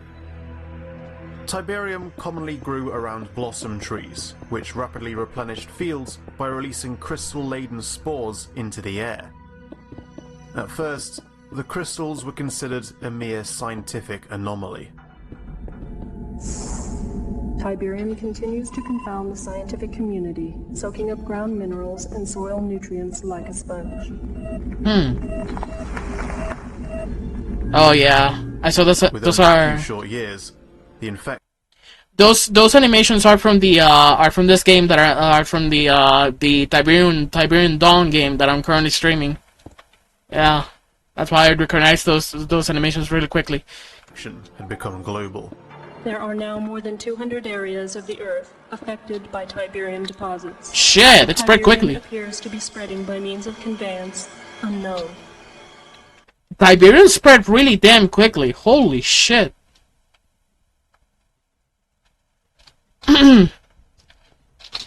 Like, wow, dude. It spread like fucking fast. GDI credits Dr. Ignacio Mobius, a foremost researcher in the field, with the discovery of Tiberium, naming it after the Tiber River, near which it was found. Viewers, just what Tiberium really is. Well, let me put it this way, Eddie. The possibilities of Tiberium are limitless.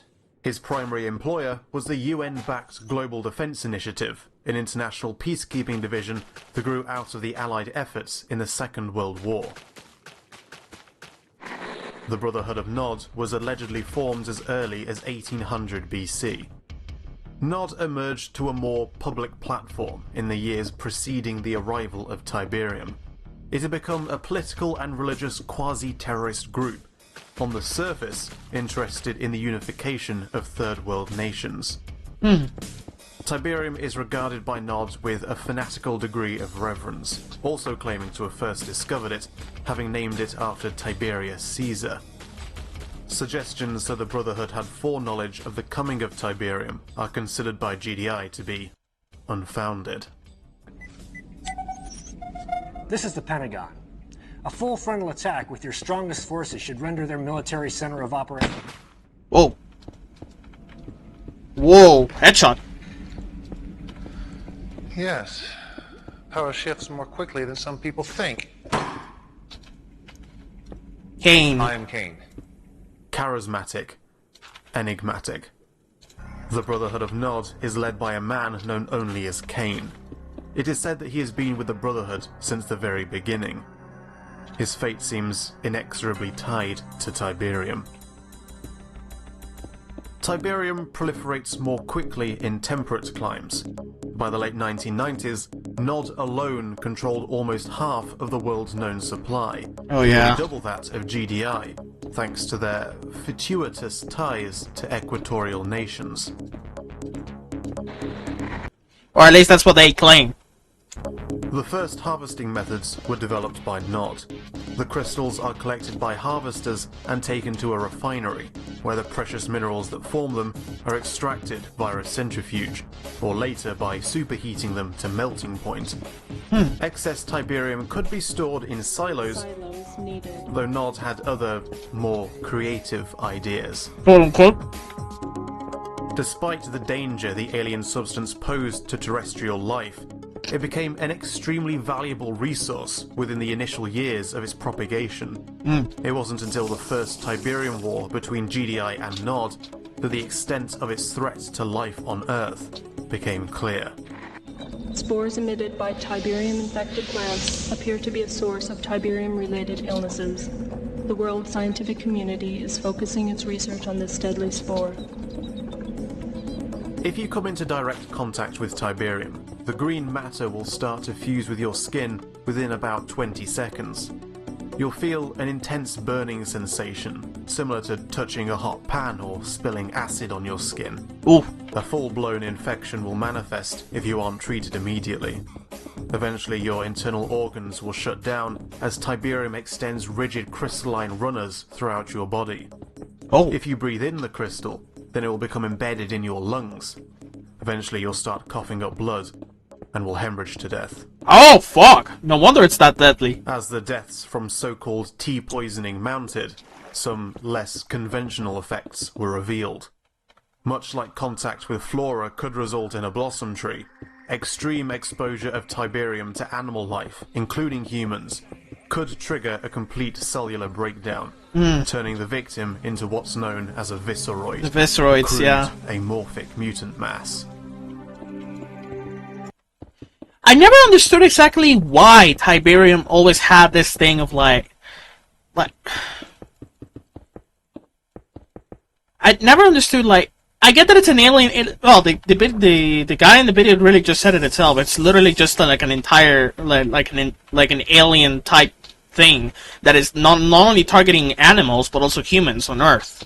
So I never understood exactly how well did Tiberium manage to adapt itself to like the conditions of Earth, because, well, it's alien rock that is radioactive to humans and animals alike, and and plants. I think.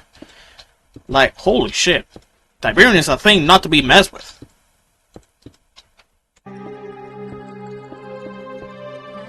Spokesmen have confirmed that massive destruction to the alleged Sarajevo headquarters. After more than 3 years of conflict, the first Tiberium War was won by GDI, following an orbital ion cannon strike on the Temple of Nod at Sarajevo, Canonically. and the apparent death of Kane. God, just hearing the fucking beam of the just hearing the beam of the ion cannon approaching. I think those are the. I think that piece of the video over there that you've seen that I just paused. I think that's from the Tiberian Sun game, which unfortunately I will not be able to access. Though I think I will. I think my parents. I think my mom has like the entire Ultimate Collection to Command and Conquer. But anyways, I always found it so terrifying just to hear like the beam of the fucking ion cannon approaching menacingly to your position. It's like it's literally just like just all you hear is just it's kind of like listening to the obelisk of light from Nod just straight up charging up. It's so scary because it's like oh shit. It always gives you that sensation of fear and everything. While the Headless Brotherhood began to fracture from within, Whoa. GDI was left to prepare for the future of life on this increasingly alien world. That's one way to put it. Despite GDI's best efforts, Tiberium continued to ravage much of the planet into the new millennium. Oof. The most common form it took was Tiberium riparius, the green crystal. Oh. But even in the most early days, mutations began to manifest. The most well-documented of these, Tiberium vinifera, is visually reminiscent of Riparius, albeit with distinctive blue crystals. Oh. Vinifera holds a greater concentration of valuable minerals than Riparius, resulting in its shift in hue, though it is a far less common sight. Its value comes at a cost. Tiberium vinifera is highly volatile. Oh shit, yeah. Very explosive too. Tiberium is a new life form. Quite simply put, it seems to be adapting the Earth's terrain, foliage, and environment to suit its own alien nature. Though there is little evidence as to whether Tiberium itself can truly be considered alive, Tiberium-based life forms became more and more common during the early 21st century. Mutant plant life continued to develop, and harvestable moss and sludge began to spread, and algae clogged waterways, carrying the crystal with it. Oh shit. Otherworldly Tiberium-based veins crept over the Earth, spreading forth from horrific vein holes. These veins were sighted during the latter part of the First War, but in the following decades grew worldwide, with alarming alacrity. Shit. When agitated, the vein hole monster was known to release clouds of corrosive Tiberium gases. Heavily infected areas commonly played host to Tiberium fiends, vicious canine beasts the size of a small horse. Territorial and highly aggressive, the presence of a pack generally emptied nearby human settlements. There were reports of other unknown life forms around this time, but given how many lives went missing without known cause since the arrival of Tiberium, such ghost stories were not unheard of. To no one's surprise. By the 2020s, the Earth had been transformed. While humanity clung to life in the less afflicted areas, relocating displaced civilian populations to the Tiberium-free higher latitudes, much of the world had been overrun by the alien crystal. Even the atmosphere was saturated, choking on alien gases. Destructive ion storms flashed across the skies. With the vast majority of people still living in Tiberium zones, even human life was changed by its mutagenic properties. Dude, like, I was gonna say, how in the fuck are humans in the Command and Conquer universe, of course, how the hell are the humans adapting to the radioactive, the hazardous, like, environments of Earth now that Tiberium is actually a thing in the planet? Not to mention that it's literally threatening any form of life form it can possibly. So that begs the question: how the fuck is it doing that? Like, it's like the more it stays on the planet, the more it starts to like threaten other life forms, not just humans and animals, but like, yeah, again, other types of life forms. Say, I don't know, hell, even sea life, potentially. So many questions, dude. So many questions. But also very scary as to how Tiberium is, like, working on Earth. Because, like, holy shit, dude. And especially those creatures, the Tiberium fiends. Like, the fact there is literally a radioactive creature that is, like, the size of a small horse. And it's literally a threat to humans and any other life form like. Dude, that is just dangerous. That is just mighty creepy. Like, not gonna lie, just hearing that gives me stalker levels of of fear. Like, not gonna lie. Although prolonged exposure to Tiberium remained fatal for most, the unlucky ones who survived found crystals growing on their bodies, slowly eating them from the inside out. Ouch! Stronger than most humans during the earlier stages of the infection, these mutants were able to thrive in even the most inhospitable zones, living alongside and even training wild Tiberium fiends. Wow, look at them. Eventually, they would become almost dependent on Tiberium. Ostracized by the human race for their irreversible Tiberium poisoning, they formed an independent faction called the Forgotten, The Forgotten. a nomadic tribe led by a researcher named Tratos, first known keeper of the Tacitus. He was acquired by Nod, Fuck. and the Tacitus along with him.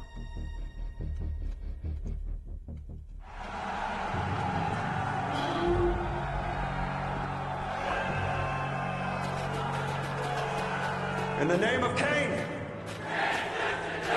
In the name of Cain! In the name of Cain! Cain lives! How, dude? Fucking how? You literally just got fucking beamed on! You literally just got fucking Miku beamed on by GDI with their fucking... Oh shit, I forgot to do this. You literally just got Miku beamed by GDI's ion cannon. How the hell did you even manage to survive that? Somehow, Cain had survived the ion cannon strike, although the blast had left him horribly scarred. No He fucking spent much of the Second Tiberium War guiding the Brotherhood from the Nod Pyramid headquarters in Cairo, using real-time video manipulation to mask his disfigurement. The first missiles landed here, starting some sort of chain reaction.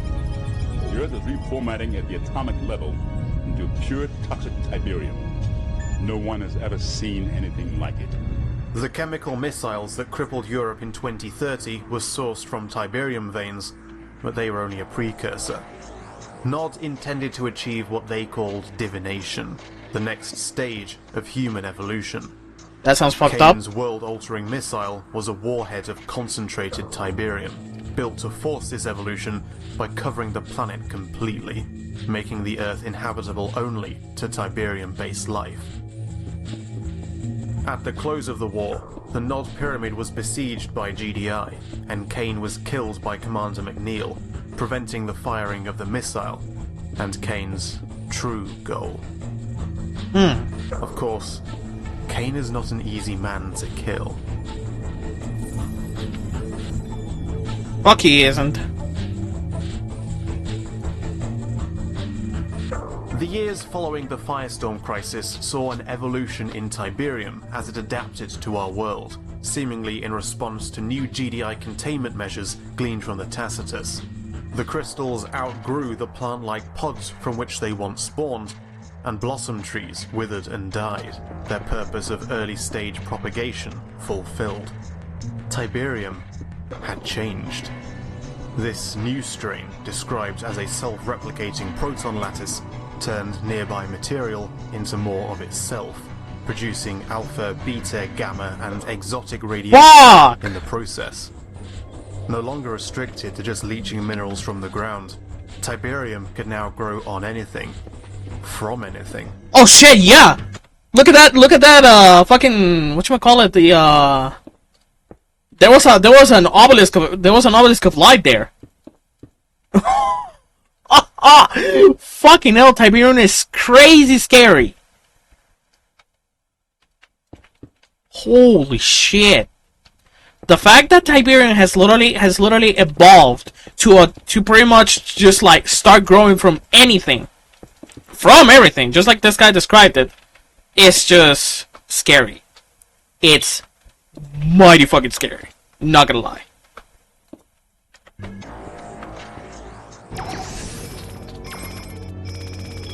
Red zones have suffered the worst contamination and cannot support human life. Yellow zones are dangerously contaminated, but contain most of the world's population.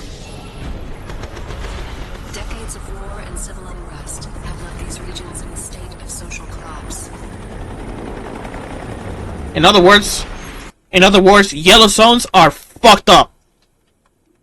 Real bad. The remainder of the Earth's surface is unscarred by Tiberium outbreak. These blue zones are considered the last refuge and hope of the civilized world, and are under the protection of the Global Defense Initiative. Excerpt from GDI Intel database. If you were to equip yourself with a hardened environment suit and stand in the middle of a red zone, you would see a landscape straight out of hell. Whoa. The ground is a blasted and barren plateau of rock laced with veins of Tiberium that shine through with a malevolent green radiance. On the horizon are massive formations of pure Tiberium that have welled up through the surrounding earth. Tilt your head and you'll contemplate a cloudy, tortured sky, alive with twisting patterns of shimmering light and flickers of lightning. If you wait long enough, you'll see an ion storm begin to form. These fireworks are accompanied by a howling, toxic whirlwind that scours the deserted ground and drives shards of Tiberium before it at insane speeds. That is crazy. Red zones are like the surface of an alien world. Well, that's what they are. Scientists have speculated that Tiberium is actually a terraforming agent for an alien civilization, slowly transforming our planet into an environment suitable for beings that have evolved on a different planet. No definitive conclusions have been reached. Yet. Existence in the worst off yellow zones is not pleasant at all. A subsistence living is just the start.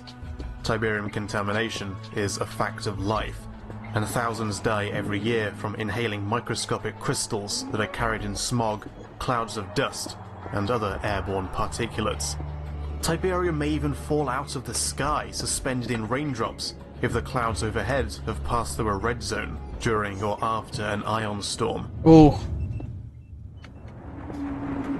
One of GDI's more advanced tools during Tib War 2 was the Disruptor tank. Developed at Hammerfest, its dish projected a harmonic resonance wave that would shake apart heavily armored targets. Following the Disruptor's decommissioning, the resonant frequency of Tiberium crystals was discovered. Correctly tuned, a sonic wave would completely break the crystal apart, leaving nothing capable of growth. Whoa! For the first time since his arrival on Earth, GDI has an effective way to eradicate Tiberium. It was expensive, power-hungry, and short-range, ironically requiring Tiberium to power it. Nevertheless, it was a start. For real? Sonic repulsor fields were swiftly deployed in blue zones, able to contain small outbreaks and prevent further spread, while reclamation efforts in yellow and red zones were undertaken with somewhat heavier equipment, primarily under the purview of GDI's OCOM branch. By the 2040s, with little significant Nod activity in the interim, GDI had reclaimed much of Germany from Tiberium, formally reclassifying it from a yellow zone to a blue zone. Whoa! This new Eden marks the first restoration of a major population center since the arrival of Tiberium. Hope at last for life on Earth. 2047. A Nod nuclear missile struck the GDSS Philadelphia during an annual energy summit, killing GDI's highest-ranking political and military personnel. GDI, predictably, retaliated, bringing its full might to bear against Nod and pushing the Brotherhood back, once again, to the Sarajevo Temple Prime. In a fate... When history repeats itself, am I right?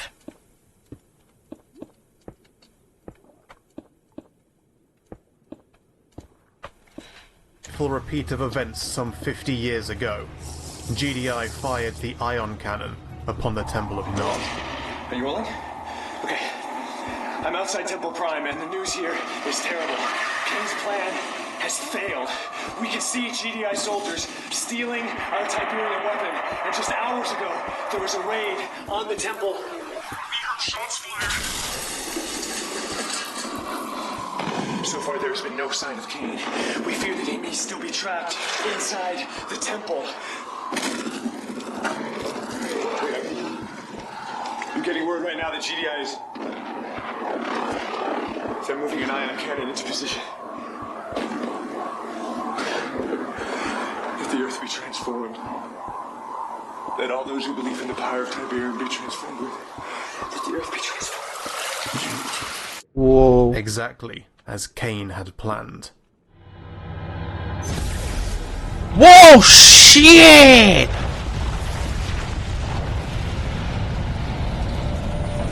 What in the fuck? The strike detonated a liquid Tiberium bomb beneath Temple Prime, fulfilling the purpose of the world-altering missile. Makes sense. Across the gulf of space, the fallout attracted the attention of envious eyes. The Skrin. The Little aliens. is known about the invaders, other than their obsession with, if not outright dependence on, Tiberium, what they call Ichor, the blood of the gods. While their planet-side forces varied in shape, they all seemed biomechanical in nature. Part exotic metal, part organic matter. The invaders required a constant supply of Tiberium-based radiation to function. This was provided by a relay node capable of planet-wide range, which had been constructed on the bank of what once was the Tiber River. Ground Zero. The severance of this radiation precipitates the immediate death of all linked Skrin forces. It is possible the Skrin are reliant on Tiberium the way terrestrial life needs oxygen for cellular respiration. They literally can't live without it. Taking into consideration the way living Skrin tissue is susceptible to Tiberium mutation in much the same way as humans, it does beg the question, were they always like this? Probably. Analysis of... Sorry. I mean, just like this guy said, if human life, well, pretty much any other type of life, if any other type of life in this planet, in planet Earth, requires oxygen to live, it's no surprise that the Skrin require Tiberium to literally, well, breathe as well. Otherwise, they're fucked. If you think about it.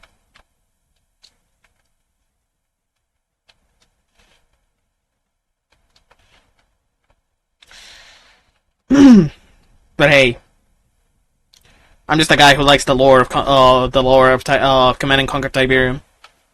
Captured alien technology indicates the probability that the Skrin are responsible for the seeding of Tiberium on Earth by way of the meteor strike of 1995.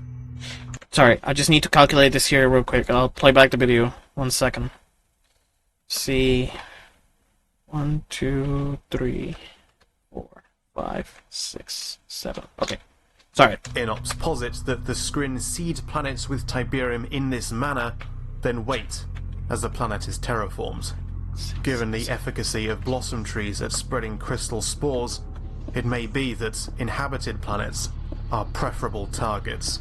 Oh. Once the infected planet presumably reaches terminal capacity, as indicated by a liquid Tiberium detonation, Skrin forces descend upon the planet, wipe out any remaining indigenous life forms, and then harvest. The Earth proved herself a challenge for which the invaders, a contingent of collectors and not conquerors, were ill prepared. The Third Tiberium War came to a close in the Italian Red Zone, at the site of a now impervious alien tower.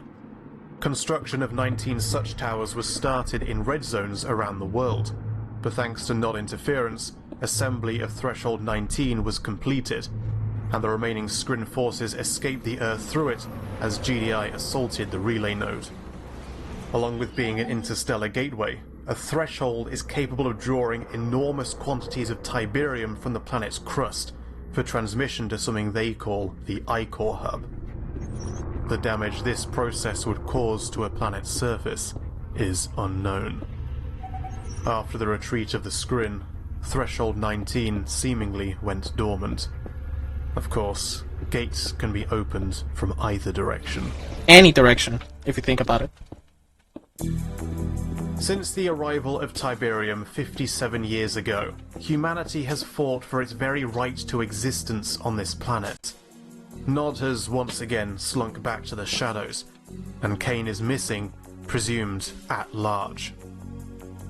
Between the Skrin invasion and the destruction of Temple Prime, nearly half of the planet is classified as heavily contaminated and unable to support terrestrial life. Perhaps it placed sanctuary to the Forgotten in their self-imposed exile. Perhaps they build their cities in the ruins of ours, safe from our fear of their lifeblood.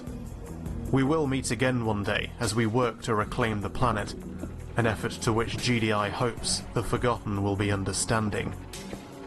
Tiberium has become a fact of life. The planet may never be free of it, for despite its nature, Tiberium is a resource. The most valuable resource on Earth.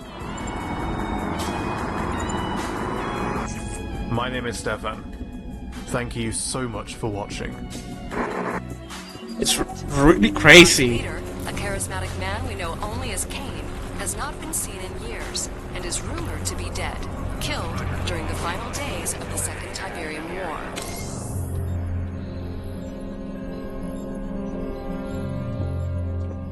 Can't kill the Messiah.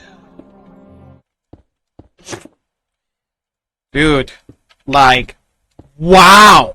It's just really crazy. If you think about, if you like pay attention to it and everything, it's just really fucking crazy how stuff like Tiberium can damage one planet in like one go. I mean, look at how it left Earth. Earth got fucked up!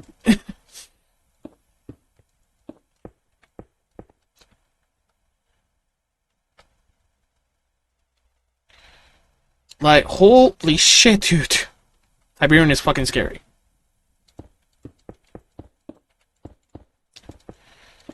But hey, it is what it is, I guess.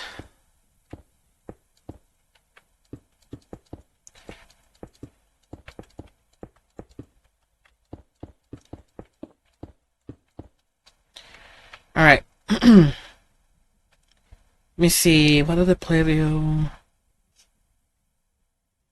Cabal. Never understood exactly the mind behind Cabal, which is, if I remember correctly, Cabal is not AI.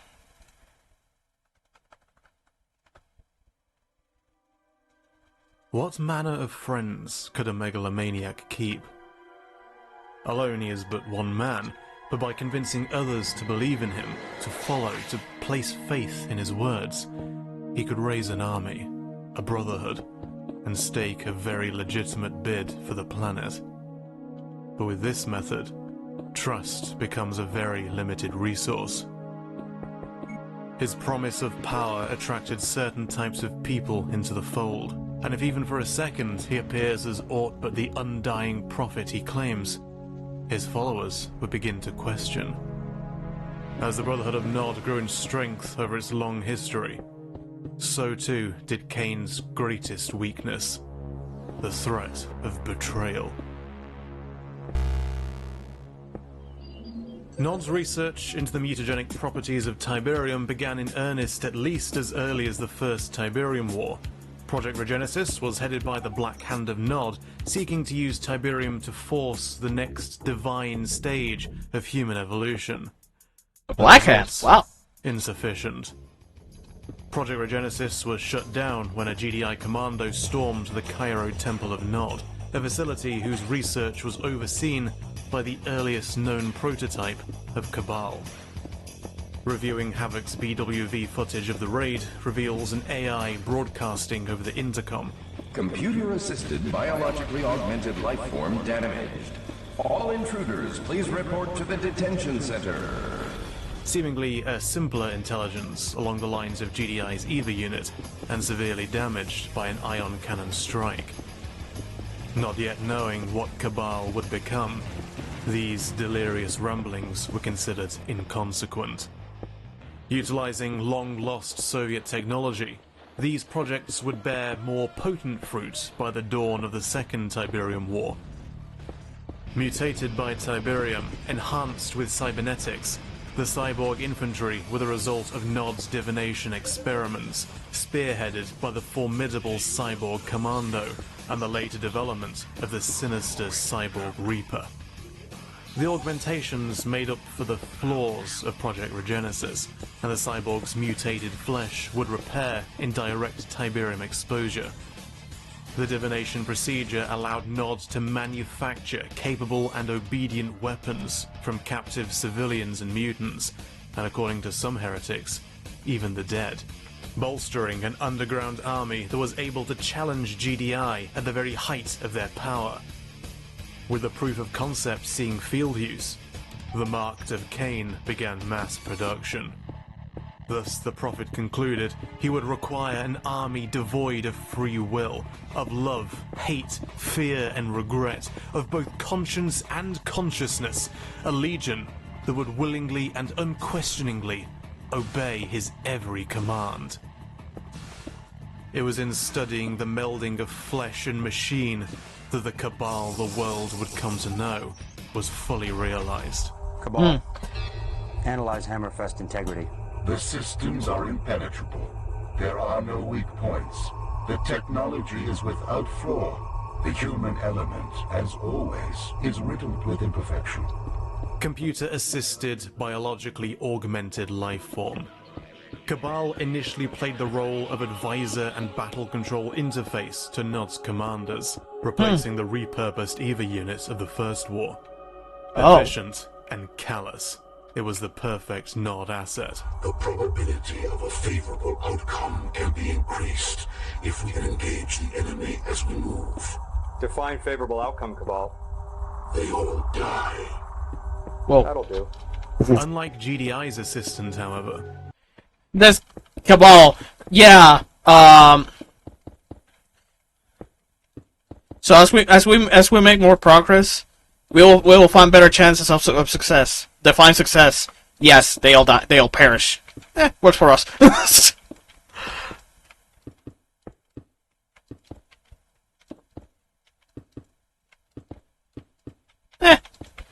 Works for me, Chief. I'm gonna go with that one. Well, holy shit! The fact that Nod managed to make their own version of EVA from the GDI is mighty fucking impressive. Not gonna lie. it was more than just software. The brainchild of Cain himself, Cabal comprised a collection of living human minds, held in suspension tubes within underground bunkers and networked together for use as processors. Apologies. An insidious living machine. At Cain's behest, he assisted the mutant Tratos in the translation. The brainchild of Cain himself, Cabal... Sorry, it's just that I started talking as soon as this guy did, so my bad. I'm gonna shut up. Comprised a collection of living human minds, held in suspension tubes within underground bunkers and networked together for use as processors. An insidious living machine. At Cain's behest, he assisted the mutant Tratos in the translation of the Tacitus. There are those who say that it was this exposure to the Tacitus by which Cabal developed his ambition. I am the future. The Tiberian sun has risen!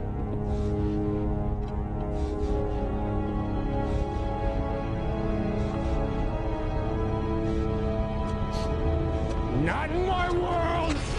Whoa! Cain sustained grave injuries at the close of the Second War, with GDI reporting him as dead.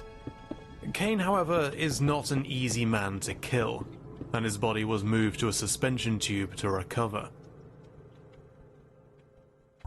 Initiate your reactivation sequence. The Nod AI was reactivated by Anton Slavik, now de facto acting leader of the Brotherhood. General Slavik, You have survived, and still command. Kane was correct about you. From this moment on, Cabal had full unfettered access to Kane's mind. Oof. Kane was weakened, perhaps as close to death as he is able to get. Cabal was in control. Influenced by Kane's insatiable megalomania, he had no desire to remain a mere servant to Nod. And with Kane indisposed, who's to stop him? Yeah, exactly. This is Stratos. He is a mutant and an enemy of Nod. He is the only sentient other than myself that can translate the Tacitus. Kill him. Stratos, the leader of the Forgotten Tribes, was under GDI protection. The Forgotten would never forgive this failing. What are you doing about the assassination of Stratos, General? How could GDI let this happen? With the loss of Stratos and atmospheric Tiberium toxicity reaching fatal levels, translation of the Tacitus became GDI's only option. The Daedalus team and I are still convinced that Tacitus is our best approach. The assassination of Stratos has put us months, if not years, off schedule. At the present rate of Tiberium organic synthesis, within a year, maybe less, our atmosphere will be 100% toxic to humans. Eva, what alternatives to deciphering this Tacitus are at our disposal? Actually, Paul, I have an idea. You're not gonna like it. Cabal. Kane's AI. You're serious? What are the options you got? The Firestorm Task Force tracked down a second Cabal core to a Nod base in Poland. Once activated, now integrated into both GDI and Nod command systems. Okay, from a military perspective, obviously I don't have military service and everything, but from a military perspective, adding an AI like Cabal to both GDI and fucking not systems, that, in my opinion, is just the dumbest idea. It's not gonna work. Like, no, that's just gonna go very wrong. Watch. Cabal revealed the location of a missing second segment of the Tacitus. It was retrieved from an ancient temple in Bolivia, considered sacred ground by a local faction of Tiberium cultists. Command, this is Valdez. I got the Tacitus. The Inner Circle has reached a decision, Slavic. Cabal is too dangerous and must be deactivated. Without Kane to control it... No, generals. I will not allow that. My survival is paramount. Convey the second segment to the interface housing apparatus. Initiate. It begins. Gabriella, get out of there! Now! Bro, what did I say was gonna happen? What did I say? It was kind of obvious. Like, if you have an AI that is as very smart as very smart and very strategic as Cabal, there's no room for margin that motherfucker is just gonna straight up, like, once he gets integrated into both GDI and Nod systems, the guy is just gonna go, well, I officially have full control of both systems, so you're all now fucked. I just knew it was gonna be a bad. Like, no, it's just too dangerous. Like, Cabal is too smart for its own self, in my opinion. Cabal is just way too smart for its own self, and just adding it into both systems was literally the worst idea they could have thought of. And, well, surprise, surprise, now they get to pay the price. Cabal, what the hell? Cabal, do not forget I was the one who had you reactivated. And I can just as easily have you deactivated. Which you will, Slavic. Cabal cannot stand against Nod. It cannot... The Brotherhood is an evolutionary dead end. I am the only salvation for the continued supremacy of Nod. It is my world now. Clarify, what kind of signals? Cabal, what are... Cortez, Consider this the overture to my symphony. A culling is at hand, human. A culling. Listen to the sounds of your own extinction, human.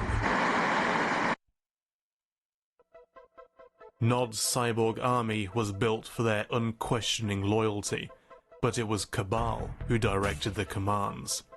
In the name of Kane, of course.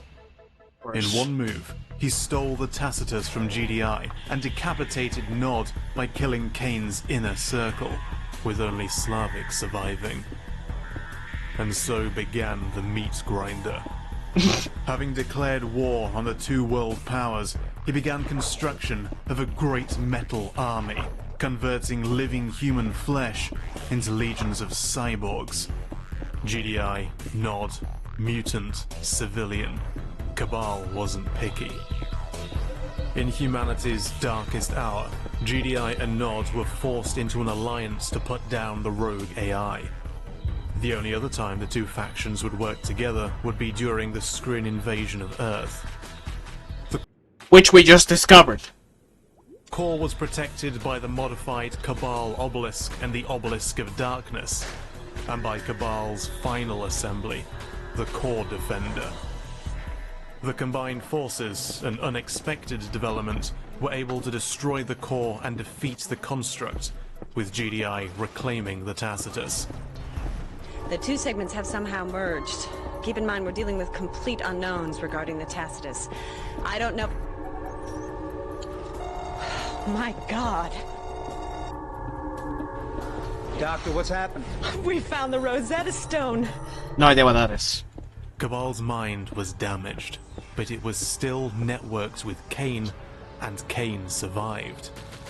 He always does. My vision has permutated. My plans have followed a path unpredicted by the union of Nod and GDI. It's like both entities just like mixed mixed each other. Cabal, basically speaking, Kane is now basically a fucking Terminator. Like, my man really just became a whole ass D-800. From that perspective.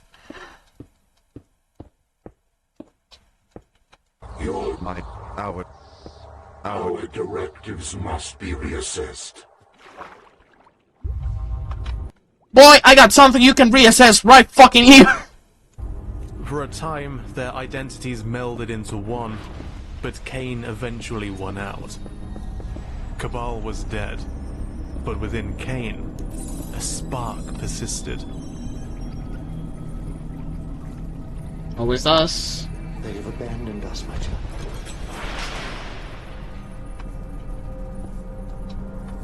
Brotherhood of Nod has been broken. You are the only one who has not forsaken me. From the inescapable memory of Cabal, with fragments of the Tacitus at its core, Kane created from this spark his greatest servant since the death of Slavik, the artificial life form, Legion. Oh. There are those that consider the enigmatic Legion to be Cabal's successor. This isn't supposed to be the case. Legion was to play a far greater role in Nod, not just as a command unit, but also the key to interfacing between the Tacitus and the Threshold. Oh. And through them, Ascension. There is precious little data on the Artifice's composition, but it appears that the ghost of Cabal still lingers. Around, yes. Legion finally interfaced with the data matrix in 2052. I wonder if there's enough of Cabal left to realize it has been reunited. Full access once more to the Tacitus it so desired. If this spark should reawaken, what then would Legion become? We may never fully understand Cabal's motives. Was the extinction of humanity really all there was to it? Was it as simple as a rogue AI that went mad without its handler to control it? And why did Cabal require the Tacitus? For what purpose was it intended? How exactly did Kane's mind change the AI? And more importantly, by how much did Cabal's consciousness in turn alter Kane? How much of the construct still resides within the Prophet? Mark my words, Cabal lives. The system. My name is Stefan. Whoa!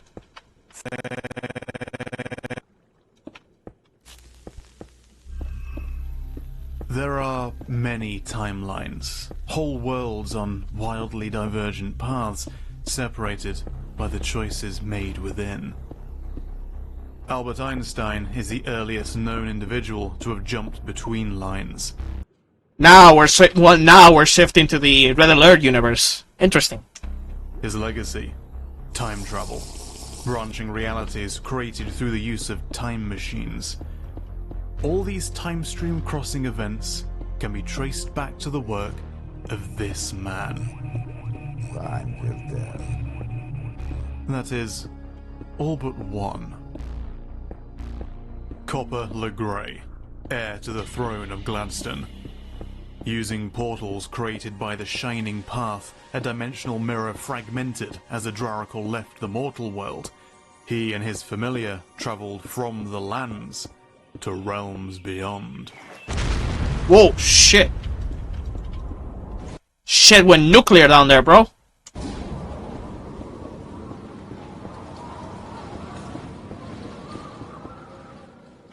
There was a poison in the air. Was it? Fighting through the twisted creatures of the Shattered Desert, they arrived at a once great temple. Oh no! Wow! For a fantasy game, well, honestly, it does not surprise me though. I did some digging regarding the game this guy's talking about is another game made by Westwood Studios, the same studio that EA killed and also is responsible for Command & Conquer. Did a game called Lands of Lore. The character he's talking about is from that game. Somehow, I think this is at the very end of the game, question mark? Somehow, the Lands of Lore and the universe of Command & Conquer connects between each other for some reason.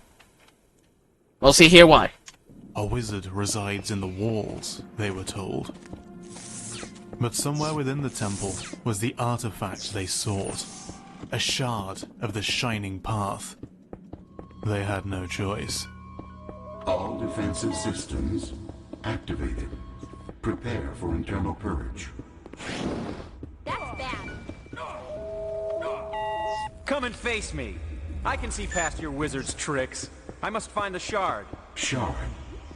You refer to the device that has awakened me. It is required. If you attempt to remove it from the temple, you will be destroyed. Temple? Are you a god? You have no idea who you're dealing with, do you? Show yourself. Behold my glory. Whoa!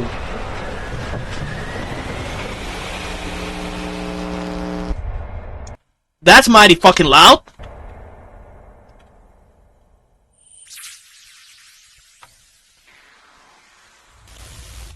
Listen to the sounds of the speech.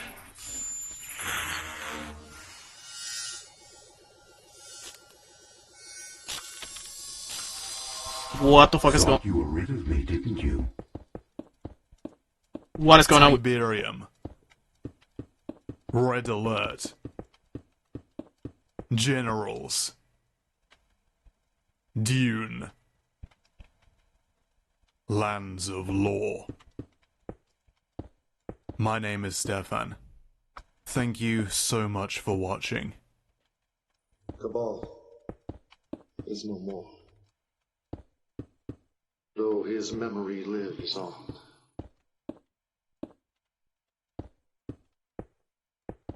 Dude, that is so fucking crazy. What?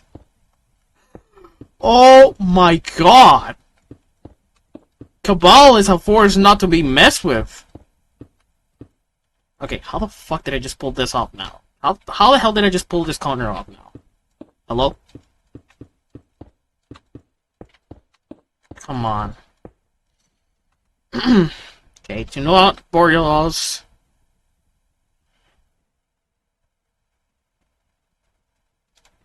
There we go. I said in the Dune doc that the next video will be about GDI. That video is still on the way, but before I get to it, I wanted to cover something important first, which will require narration from a real-world perspective, as opposed to the usual pseudo-in-universe style. So let's replace the EVA logo to represent that. Question: how exactly does Red Alert tie in to the Tiberium universe? Oh, if you never played Red Alert in the last 23 years and have been holding out for the remasters, spoilers right from the get-go. But come on, 2 weeks rule. There are 3 universes in Command & Conquer: Tiberium, Red Alert, and Generals. They're all self-contained, but the first Red Alert game displayed unambiguous ties to the first C&C. It was a prequel, though the fact that it was related to the story was a surprise twist, not the main purpose of the narrative. I don't have a source on this other than second-hand hearsay, but I'm led to believe that Red Alert was originally supposed to have 2 canonical campaigns, in the same vein as Firestorm and Tib Wars. While that idea didn't make the final game, both campaigns still led to the same outcome. Either way, Stalin is deposed and the Soviet Empire is dismantled, and the story continues on to Tiberium Dawn. In the Allied campaign, the Allies win, simple as. In the Soviet campaign, Kane himself turns out to be Stalin's personal advisor, and when Stalin claims victory, he is killed, with a revelation that the Brotherhood has infiltrated the Union and has orchestrated the entire thing. Now, the intent behind the war wasn't to destroy, but to conquer. Russia's borders will stretch from coast to coast.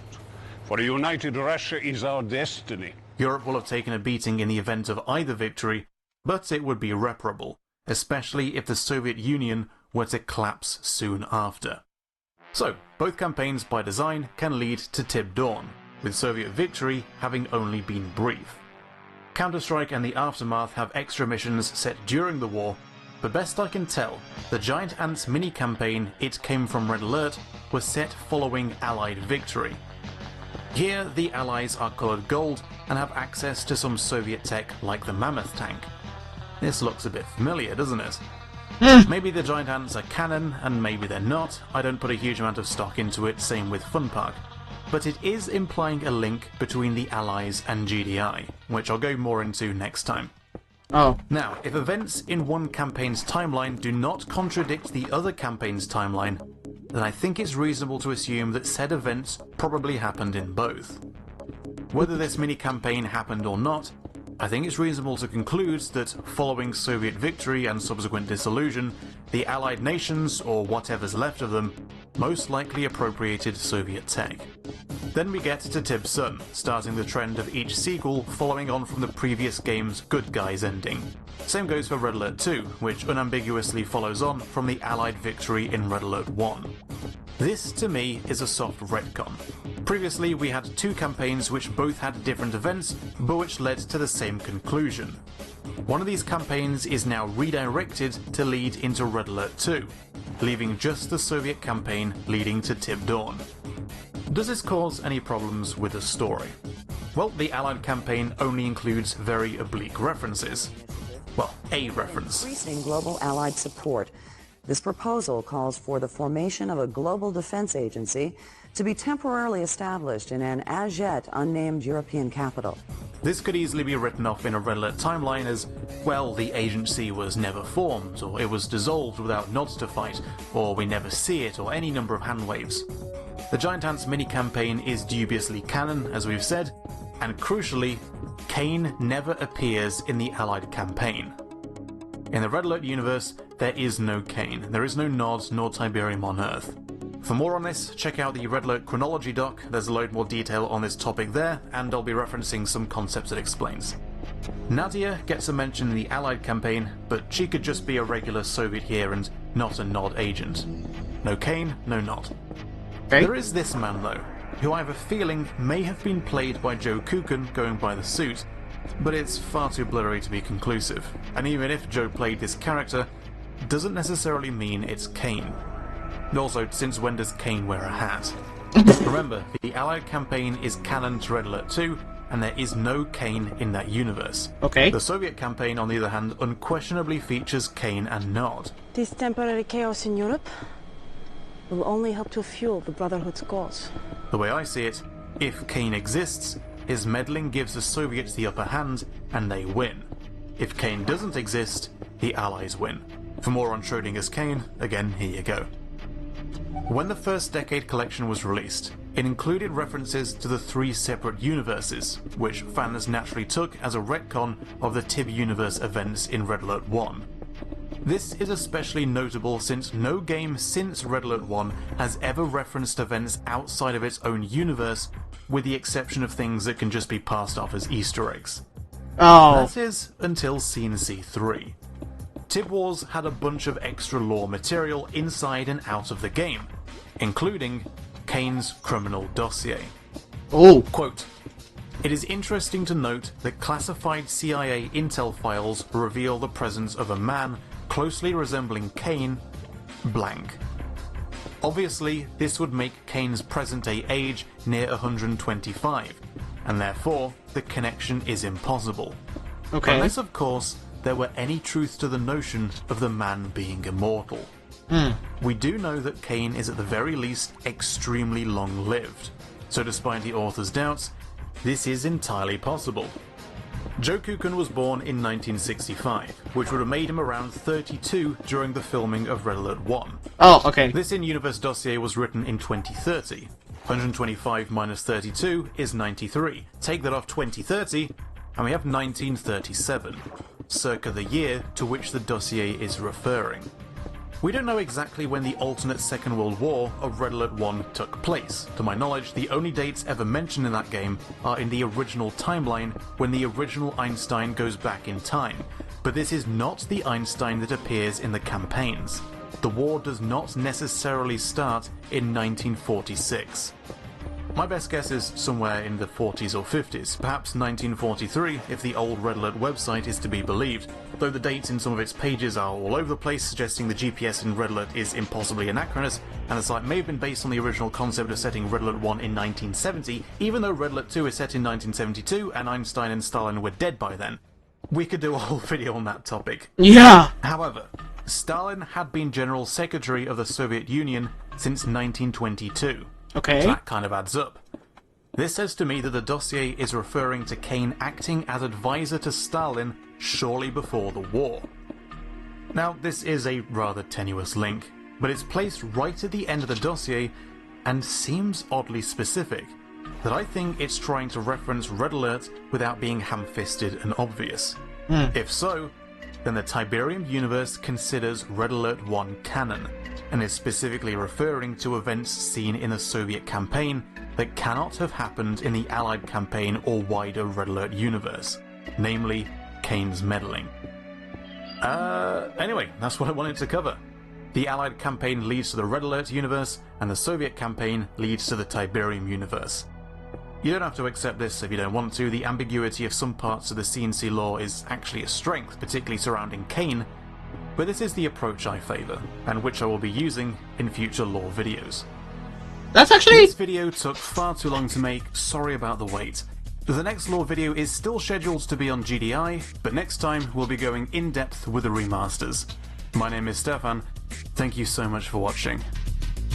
That's actually really interesting, because that really explains like how some events unfolded during the whole lore with Command and Conquer. So that explains why one outcome led to another and so on and so forth.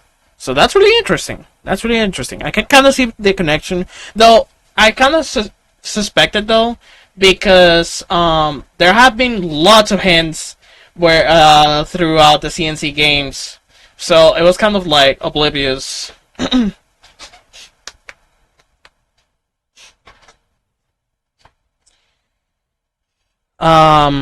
It was kind of oblivious that there was like some sort of connection between Red Alert, the Red Alert universe, and fucking Tiberium universe, which does not surprise me at the end of the day, to be honest. Okay.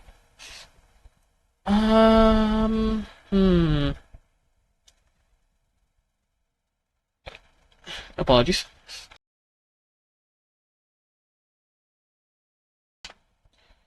Okay. I will do more videos on the Command & Conquer universe, but you know what?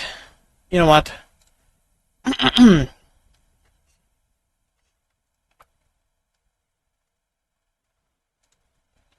This is what I'm gonna do.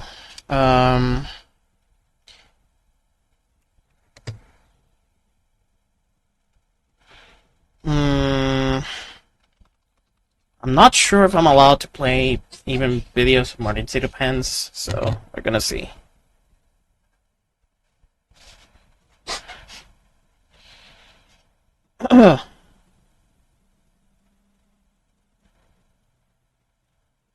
Wait, why is he going live on his main channel? What? What? Okay, this is crazy. Oh my god, yeah, the wild journeys of My Summer Car. I wouldn't know anything regarding My Summer Car if it wasn't for Martin St. Depends on YouTube.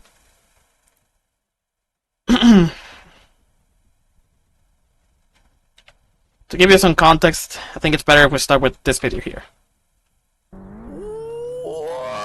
Hello again. Welcome to Finland. Oh yeah, one key thing to note here, there's going to be lots of loud noises and everything, so, yeah, there's just going to be lots of funny ear rape moments and everything. Or as he would like to call it, hee hee ha ha moments.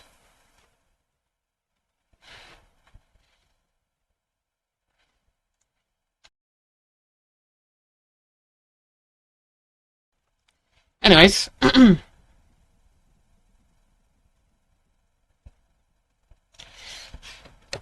let's get on.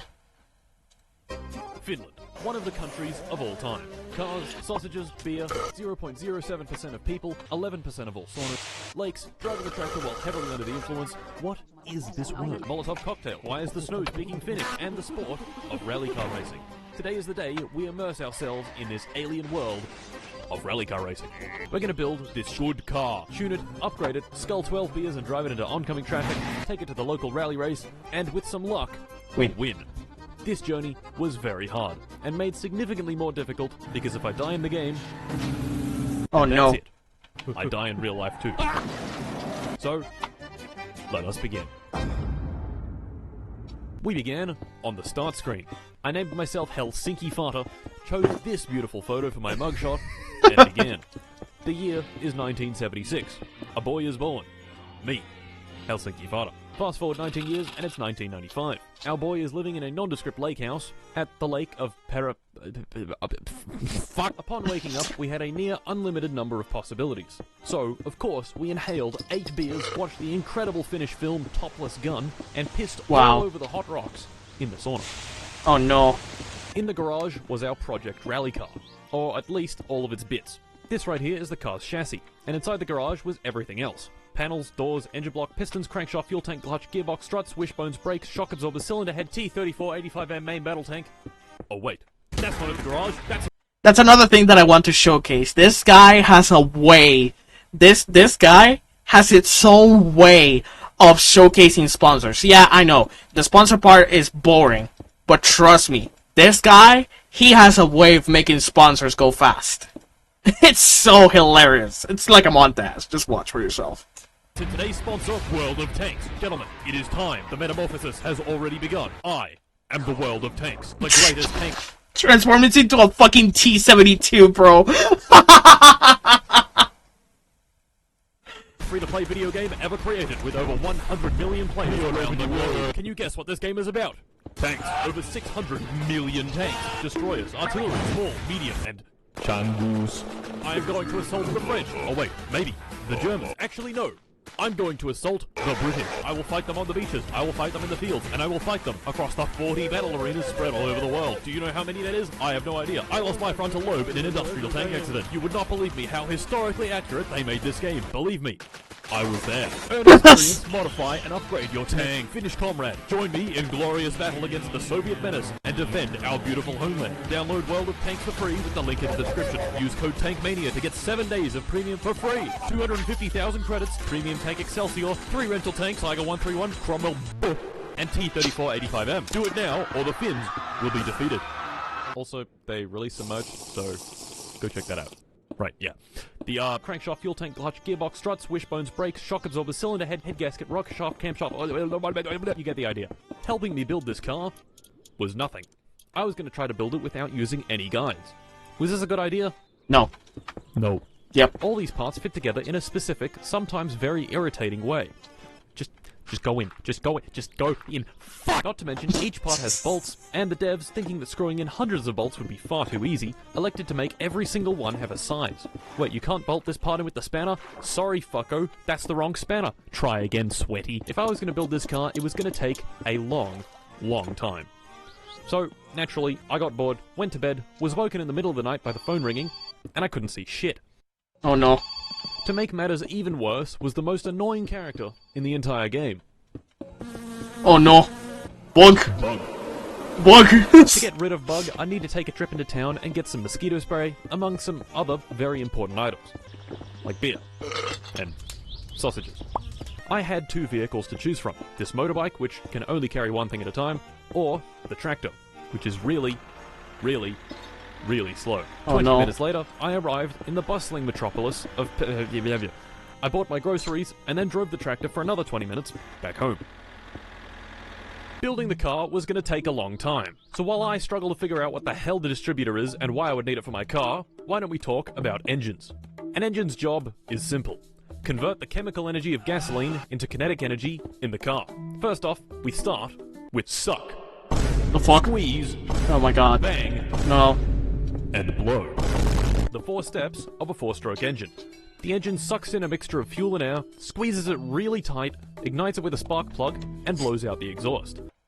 That is literally all what she said, bro. A little car has 4 cylinders, each sucking, squeezing, banging, and blowing. These 4 cylinders house 4 pistons, which each connect to the crankshaft. The pistons go up and down, and the crankshaft goes round and round. The crankshaft is connected to the wheels through the clutch and gearbox. Put your foot down on the gas, the engine spins faster, the wheels spin faster, and off you go. Simple. Yeah, well, obviously it's not that easy, as you can clearly see by my inability to assemble the clutch. My man, it's been 30 minutes. Why can't you figure it out? No, stop fucking the car with the tractor! Suspension. Now, why do we need suspension? Well, without it, things get a bit bumpy. You need suspension not only to absorb bumps in the road, but also keep the wheels in contact with it. Brakes. Probably the most simple part of the car. The brake discs are connected directly to the wheels. When you press on the brake pedal, brake pads push against the discs and convert their kinetic energy into heat. And there we go. I'd pretty much finished the car. You know, excluding the wiring, wheels, tires, brake fluid, clutch fluid, engine oil, coolant, camshaft alignment, and replacing about 15 parts that would inevitably break within 5 minutes of driving. Oh no. You know, we were basically done. Okay. I retired back to the house to eat some food and drink a bit of water. But I couldn't. Why? The sausages were spoiled. Oh no. In fact, all the food in the fridge was spoiled. Oh no. Oh no, indeed. So long working on the car that my house had been disconnected from the electricity for not paying in time. This could not have come at a worse time, because I had 0 food, and tomorrow was Sunday. Timo's is not open on Sunday. Of course, I didn't know this, so I rode into town in a mild panic after my hunger meter had gone red. Timo, open up, I need to eat your food, Timo, open up. He's not open, my guy. The sun had well and truly come up, which told me that Timo's was clearly not going to open today, so I elected to ride my bike back home. On my way back, I came across the dance pavilion, which had 2 cars outside of it, blasting some funky beats. The game actually let me open the back doors of this car and climb inside, so seeing that I had nothing better to do, I gave it a go and hopped in. This was a terrible mistake. Oh no. Immediately it was clear that the man driving had in fact consumed a rather large amount of alcohol prior and was driving at an alarmingly high speed with alarmingly low control.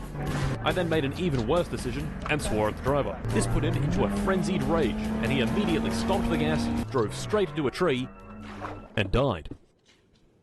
Well, shit. The only thing I could really do was hop out and walk home. So that's what I did. Oh no. Things, however, were not looking good. Being out in the sun and running home like this was rapidly increasing my thirst. I walked for what felt like hours along the dirt track leading home, and eventually, my house was just visible in the distance. I was so close to water. I reached the mailbox, looked inside to try pay the utilities, collapsed. Oh. No. And died. Well, shit. I sometimes forget that this guy literally uses the Spanish text-to-speech called Loquendo. I just love it, dude. I just love it. It's fucking hilarious. God, of all things, fucking Loquendo, dude. Oh, that is so hilarious. That is so fucking hilarious. Attempt number 2. This attempt did not last long. Oh no. I named myself... Drank until I blacked out, pissed on the TV, and died. You died because you pissed on the TV? Bro! Wow! What a game, huh? I think he got an achievement? I don't know. I couldn't see it. No! Yep, the Wasp clearly didn't like that. I mean, why? I know it's part of the game and everything, but why? Why there of all places? That's like pissing off, I don't know, a beehive. I get that the game has you to go there and everything, but like, dude, my god, you're just gonna perish. Like, eventually.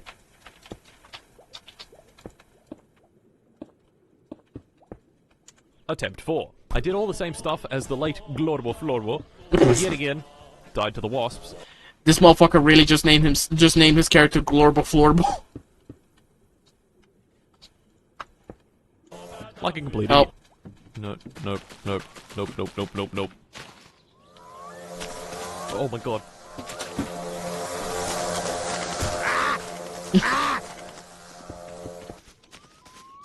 He's gonna die again. Yep. Attempt 5.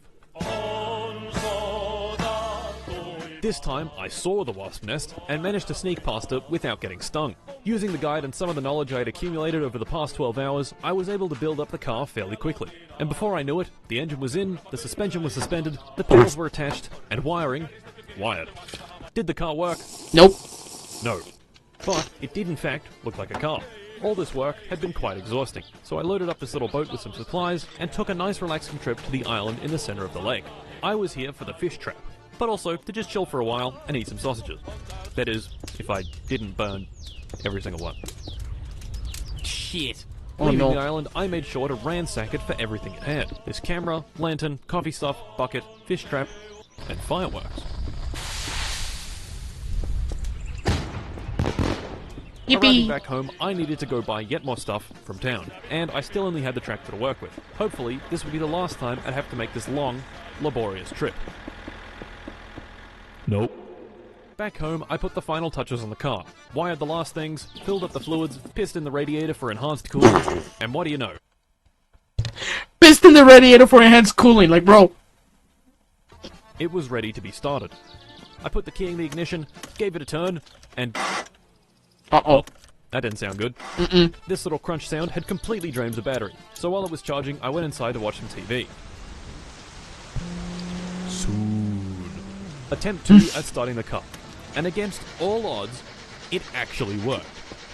One at Fleetari's repair shop. So I did. And threw it in the car. Oh. Yes! It runs! Ooh, yeah. Ooh, yeah. Ooh, gentlemen, we had done it. Everything seemed to be working. For now. I even put it in gear and moved. This was extremely satisfying. After working on this thing for hours and hours, it finally ran. Naturally, I gave it a quick test drive around the dirt outside the house when I drove it into a ditch, and it broke. No! It was time to take our little car on its maiden voyage. I got it onto the highway and jammed the throttle all the way down. The acceleration was bad. The car topped out at just over 100 kilometers an hour, giving it a 0 to 100 time of about 60 seconds. Miraculously, I had managed to reach town without the car breaking down. So I turned her around and headed back home. This is where things went wrong. Perhaps running the car at full throttle constantly wasn't such a good idea. As I crossed the bridge near the repair shop, I heard this. Oh shit! That did not sound good. No shit! The car was slowly losing power. I managed to limp a few more 100 meters before it ultimately died on the turn off to the repair shop. Taking the engine apart, I found this. A blown head gasket, and one of the pistons just missing. Oh no. Luckily, I was near the repair shop, so I could easily go buy some new parts. Unluckily, it was Saturday, and the shop wouldn't be open until Monday. No. I could just wait, but that would take hours, so I decided to hop on the bus and take it back home. This was a terrible mistake. No. I left my computer running to go take a piss, only to come back to the bus humping another car. Reviewing the footage, I was horrified to see this complete Dorbus crash into the bus while on the wrong side of the road. Oh no. Now this, by itself, was pretty unlucky, but what made it even worse was that this idiot had a trailer attached to his car, which had managed to get the bus perfectly stuck in the middle of the road. Oh no, worse. This is awesome. Since I was technically still moving, even if only a few centimeters per second, I couldn't get off the bus, and I couldn't leave. The only option here was to quit to menu and revert the last 3 hours of progress. Oh no. Awesome.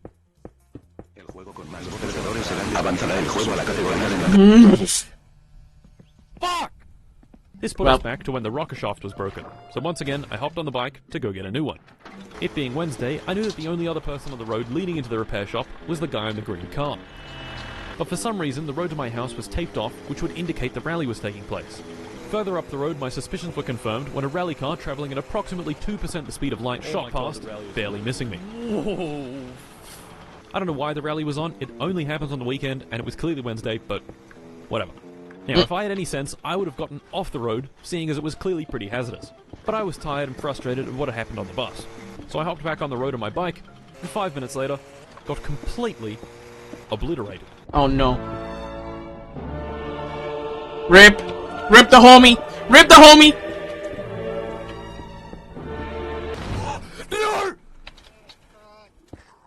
Yep. Yep. Rip the homie. Rip the homie.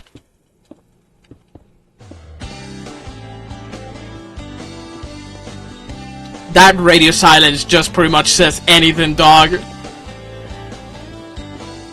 In shock, I stared at the death screen for a good 2 minutes before resigning to my fate. Disabling permadeath, naming myself, I give up, and trying again. Fucking god. I was so locked in with Minecraft and hearing... Oh my god. Bro. Okay.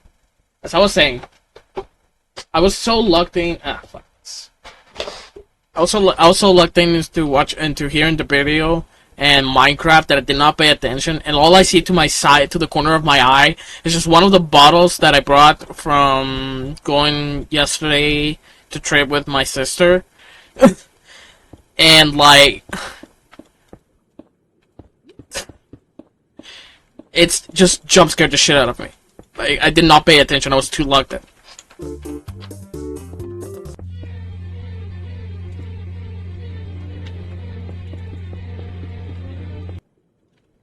Thankfully, we have the continuation to that, which is this. Hello again. Welcome back to Finland. In the last video, we experienced the many wonders of Finnish culture. Building a rally car, getting very intoxicated, tractor driving, dying of dehydration, hydraulic press channel, dying from pissing on the TV, dying from giant wasps, getting into a bus, having the bus collide with another car head-on, getting stuck, reverting your progress, hopping on a motorbike and dying from a rally car smashing into you at 150 kilometers an hour. You know, normal Finnish stuff. Last video we died a lot of times, and made zero progress, because every time I died, I had to start over from the beginning. In this video, I've disabled permadeath. Trust me, this was a good idea. Good. Today, we're gonna actually build up our rally car, and, with some luck, win the rally. Death will not stop us. But, it'll definitely get in the way. So, let us begin. We began back at home, with the car ready for assembly. I got the wheels from the wasp-infested mansion, and the car was built. Order. To get the car running, I had to buy a few more things from town. Of course, the only vehicle I had access to was the slow, not fun, very boring tractor. Yeah. Normally getting to town would take it about 15 minutes. However, I got into town significantly faster because of this. Oh shit! He got fucking styled on by the train, bro. Oh no! Oh no! Not good. The train. Disabling permadeath was one of the best decisions I've ever made in my entire life. Because if I had to build the car again, things would have gone down very differently. I woke up in the graveyard in town, bought the battery I needed, and pondered how to get home. Our best option was getting a ride from the guy in the green car. My cousin, Pena. This is a man that has nothing better to do than drive along the dirt road at ridiculous speeds, 24 hours a day, one hand on the wheel, and the other on the vodka. Definitely someone I'd like to climb into a car with. Now, if you were being driven home by a raging alcoholic, do you think swearing at him would be a good idea? No. Shortly after giving him the finger, he stomped the gas, accelerated to a very high speed, launched the car at 100 kilometers an hour directly into a tree, and we both died. Maybe swearing at him was not such a good idea, so this time I let him drive me home at a much more reasonable 60 kilometers an hour. But you know what can go a lot faster than 60 kilometers an hour? The F-14 Tomcat from today's sponsor, War Hunter. I mean War Thunder. That's right, boys, the most comprehensive vehicle combat game ever created. 2,000 vehicles, tanks, aircraft, helicopters, and boat! Combined arms warfare. What does that even mean? I have no idea. It's either multiple modes of combat within the same battle space, or something to do with Siamese twins. Every single vehicle is detailed and modeled down to the smallest detail. Health bars? No. You fool. You idiot. You moron. Every component is deeply modeled. Oh no, my tracks have been shot. Oh no, my turret can't rotate. Oh no. I'm dead. I'm dead. War Hunter, I mean War Thunder, offers the most immersive possible. War experience. Hunter. And guess what? It's free. Play it now on PC. War Hunter. He literally calls it like this. Hold on. Let me put this in chat. He literally calls the game like this.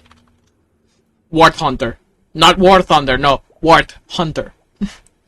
See Xbox Series XS, PlayStation 5, or any previous generation console. War Hunter, I mean War Thunder, spans over 100 years of vehicle warfare. Biplanes, gunships, whatever the hell this thing is. Wait, you don't have a joystick to fly the F-14 Tomcat? Don't you worry, fucko, you can fly with a mouse. My favorite thing about War Hunter, I mean War Thunder, is the frighteningly deep knowledge within the community. Some might say too deep. Play War Thunder now on PC, PlayStation, or Xbox using my link in the description, and you'll get a bunch of free stuff, multiple premium vehicles, a premium account, boosters, and much, much more. What are you waiting for? Download today and fly a $50 million jet directly into the ground.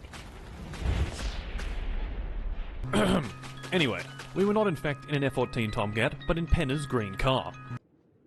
Okay, yeah. I stopped him at the side of the tractor and hopped out to survey the damage. To make a very long, painful story short, this tractor is a fucking bastard. The very next thing I did was disconnect the tractor from the trailer, which was a terrible mistake. I fetched the bike back from home and used it to unflip the tractor with about 10 minutes of finagling. Yes! Now from here you'd think things would be easy, right? Nope. I could just simply use the tractor to flip over the trailer and then drive off. Nope. Nope. First, I tried lifting the trailer with the fork loader. It didn't work. Oh no. Shit! I unflipped the tractor again. Yes! And tried ramming it. It didn't work. Stop! No! Oh my god! Another 10 minutes of finagling with the bike, and the tractor was unflipped again. What? This time, I took things a bit slower, did some maneuvering with the fork loader, and finally got the trailer flipped the right way around. It went back. And the tractor flipped over again. Yep. No! Another flip of the tractor, and another attempt. I got the trailer completely flat with the help of the tractor, and tried bumping it with a beer case to help get the wheels unstuck. What? And this happened. It went... What the fuck? This was after 40 minutes of My reaction bullshit exactly. happening over and over. My reaction exactly.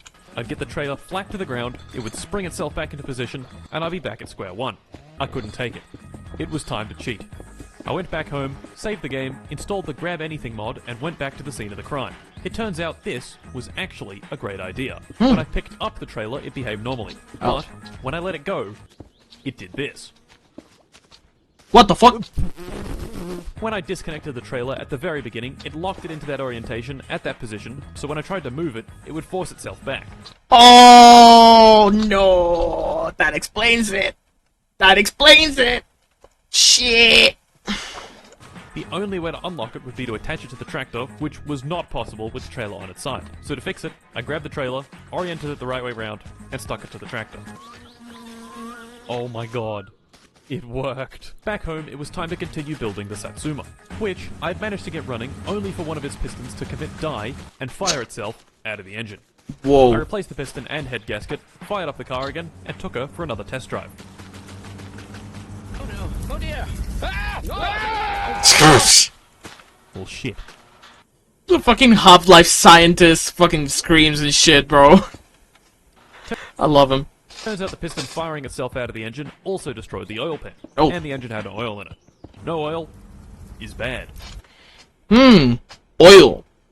I didn't know that the oil pan had a hole in it. All I had done was check the dipstick, which read no oil, so I tried adding an entire bottle of motor oil, which went through the engine and out of the pan onto the floor. Well done. After fixing the oil pan and adding another bottle of motor oil, the car did indeed work just fine. The car worked, but my feeble little brain did not. To test the car, I decided against driving it and instead just revved the engine a bit. Enough to get the water in the radiator hot enough to where it exploded out of the camp. The way he just called this is his brain. I mean, relatable. Relatable. I do that sometimes. Anyways. Oh shit. Me, being a bit of an idiot and wanting to get a better look, switched off the engine and unscrewed the cap, which, let me remind you, had a bunch of superheated steam underneath it. Oh. My eyes! Yep. I'm a fucking idiot. Now, the car could run, which is all great, but if I wanted to win the rally race in this thing, I would need to substantially upgrade it. Better tyres, better wheels, a better engine, better exhaust, proper racing seats, nitrous, the list goes on. To get these upgrades, we would need money. Lots and lots of money. Fucked on. And me? Well, I was broke. In my summer car, there are a lot of ways of making money. Everything from chopping and delivering firewood, to putting ads in people's letterboxes, to illegally brewing sugar wine and selling it to the local alcoholic. One of the best jobs you can do is finding junk cars by the side of the road and towing them back to the repair shop. The first bit of junk I found was this bucket thing. The day I chose to do this wasn't exactly ideal. Saturday. The rally would be on, and cars would be flying down the dirt road every few minutes. That, however, was not the issue. The issue was these guys standing by the road to watch the rally, and my, less than optimal driving. Oh shit, Unbeknownst to me, this action had sealed my fate. Since it was Saturday, the shop wasn't even open, so I left the junk there and drove the rest of the way home on the dirt track, where every few minutes an idiot rally driver would smash into me at incredible speed. Back home, I sleep. Today was going to be good. Today was going to be productive. Today I was going to get the bat. Oh shit. Yep. That guy I ran over earlier, he died. Oh shit. Yes. Well, shit. Prison. Our stay here was for 10 days. May not seem so bad, especially considering we murdered someone, but 10 days in my summer car is 20 hours. Factoring in sleep, our stay here could be as low as 15-ish hours, real time, no abusing save states, just sitting here. Damn. Okay, time's up. In prison, I had hatched a devious plan. Robbery. Timo's. A simple establishment. The grocery store on one end, and the pub on the other. The pub has this inside. Slot machine. Timo lost the keys to it a while ago, so it's just been sitting there collecting cash. The plan was simple. Drive the tractor into town, smash the window with the fork, attach the machine to the fork, and violently yank it out of the store. The plan sounded good enough, and so, the heist was on. I loaded up the tractor and drove it into town in the dead of night. There, I found our victim, Timo's pub, and the slot machine inside. Unlucky for us, though, were these two guys outside. So, with some quick thinking, I used the tractor's fork loader and, Killed moved them. them. Yeah. I smashed open the window, attached the machine to the tractor, and yanked it out with ferocious anger. Yes. I took it to the sports field, laid it down on its front, pried off the back plate with a screwdriver, and began ransacking it for everything it had. Everything it had Money. turned out to be 7,000 marks. Not bad. A celebration was in order. I popped over to Timo's and bought myself a pizza. For 2,700 marks. Somehow he knew I had broken his window and had fined me for my trouble. Prison had made me a violent, angry man. And this sent me completely over the edge. I sculled back a healthy 10 beers and began pissing and shitting all over the place. These fucking bastards had locked me up for doing basically nothing, and now they were taking what was rightfully mine. I drank more. I pissed more. I punched this guy in the head. I took the slot machine to the... Man was violently... Bro was triggered. Bro was fucking triggered. highway and placed in the way of oncoming cars. I was here to tear down society. Fuck it, the rally was on. They wanted to lock me up for running over one guy? Well, how about I run over all these fuckers? Yep. Well, shit. 153 days in prison is a long time. About 230 hours of waiting that I, definitely waited for. It gave me time to think, to consider, to ponder. Was I on the right path? Was a life of crime really for me? No. Once I got out of here, it was time to build the car and win that goddamn rally. And in no time at all, I was out. Nice. Our first task was getting the car inspected. I wouldn't even be allowed to participate if the car wasn't road legal, so I had to make it road legal. To do that, I needed more money. And no, I would not be partaking in any more crime to do this. I was a new man. So, my first money-making venture was illegally brewing sugar wine to sell to the local alcoholic.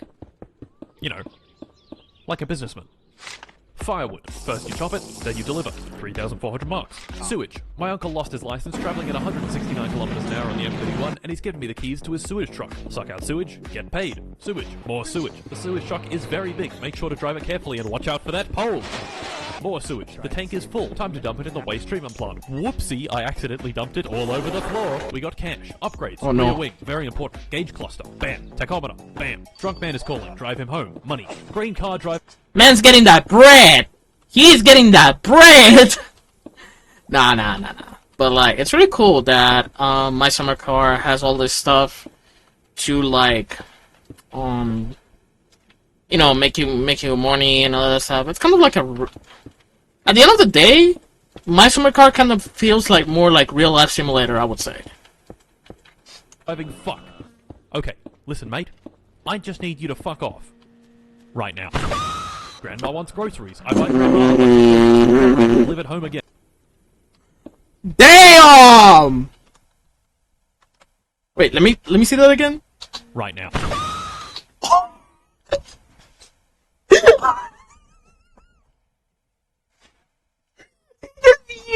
He just yeeted the shit out of that car, bro. Jamin, hi! How you doing? Quick stretch. But yeah, how you doing, Jamon? Hope you're doing well. Just watching some videos by YouTuber Martin C. Depends regarding my summer car, and I'm building my military base. Okay, come to Streamliner, show me good living. Hey, hope your stream goes well, Jamon. But yeah, I'm just having fun here.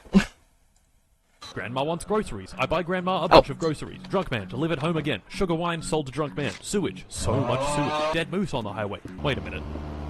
This isn't Finland. Timo wants me to advertise. Okay, Timo. I'll advertise for you, Timo. I have flipped the car. Picking strawberries. Man insults you while you make a terrible wage. Who are you looking at, you fucking dickhead? I forgot about Grandma's groceries. They've all gone off. Here you go, Grandma. 8 kilos of spoiled sausages and 20 liters of moldy milk. Yes, Grandma. That's awesome, Grandma. Can I have my Yes, Grandma. Really cool, Grandma. Okay. Finally. 74 marks. More sugar wine deliveries. Hey, look. It's Penna. I'll just stop to let him cross the intersection. Cruising down the street in my 6'4", jocking the bitches, slapping the... Is that a bee? And now, the moment we've all been waiting for. Inspection. Will we pass? Will we fail? Who knows? Well, this guy does. How does he know? Just fucking banging on the car with a screwdriver? Yep. And what do you know? We failed. You fucking dickhead. Do you know who I am? I need this car right now. You know what? I'll be right back. I fixed up everything that the inspection Dick wanted me to fix, got him to hit my car with his trusty screwdriver again, and what do you know? We passed. The repair shop owner Fleetari caught wind I had shat all over the inspection shop parking lot and rewarded me with a 50% discount and 10 bottles of the strongest booze in all of Finland. Whoa. Thanks, mate. Gentlemen, the time. Somehow that actually helped. Wow. Was upon us. The car was working well, it was registered, and it had a few upgrades. The day was Saturday. I could just tell big things were going to happen today. I drove to the rally sign-up station and signed up. Well, I would have signed up if I hadn't forgotten my helmet. Shit. Satsuma was in fact drivable, but had been having a few issues with the suspension. Quite a few issues, in fact. Cornering was basically impossible, and when I hopped out of the car, it did this. I found that if I took a wheel off and then just stuck it back on. Nope. So, rally o'clock, it was. I drove to the start, this guy counted me down, and off I went. The race did not last long. Oh no! Oh no! Oh no! Oh no, flip! Fuck! Shit! Attempt 2. This time was even worse. Oh no. What did you do, Martin? No! Attempt 3. This time was even worse. Oh no. Mart. God! Fuck! Attempt 4. Worse. 2. This time I took things a little slower. Instead of barreling around the corners at over 100 kilometers an hour and flying off the track, I took them at 80 kilometers an hour, keeping all 4 wheels in contact with the ground and preventing any crashes. This strategy worked. I didn't even crash once throughout the entire track. That's good! Just, after I finished. Oh. Slow and steady does win the race, boys. Now let's see what we got.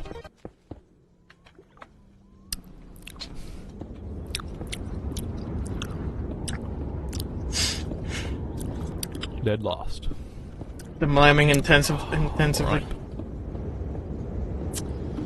Okay, I guess I'll, All hope wasn't lost. Stage 2 of the race was tomorrow, and it was the same route as Stage 1, but in reverse. Surely tomorrow, I would redeem myself. I took the car back to the start of the rally and parked there overnight as per the rules. Except I didn't read the rules closely enough, because I parked in the wrong spot. Oh To no. get to the start of Stage 2, I'd have to take the highway, which has a speed limit of 100 kilometers an hour. I'd been completely ignoring the speed limit, which turned out to be quite a costly mistake.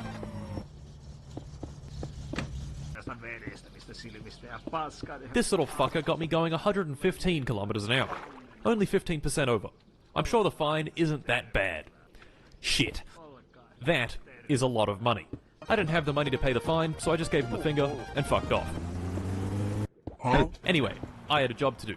Get a good time on the second stage and try my best to get out of last place. And before I knew it, the rally was on. On the straights I got up to 100 kilometers an hour, and in the turns I could manage just a bit below that. Of course, going at this speed with my flimsy little car, mistakes were bound to happen. Oh no. We spun. But we could keep going. Then we flipped the car. No! But we could keep going. Then we launched it into a ditch. No. The door was hanging off, but we could keep going. And then we hit a rock. No! Oh.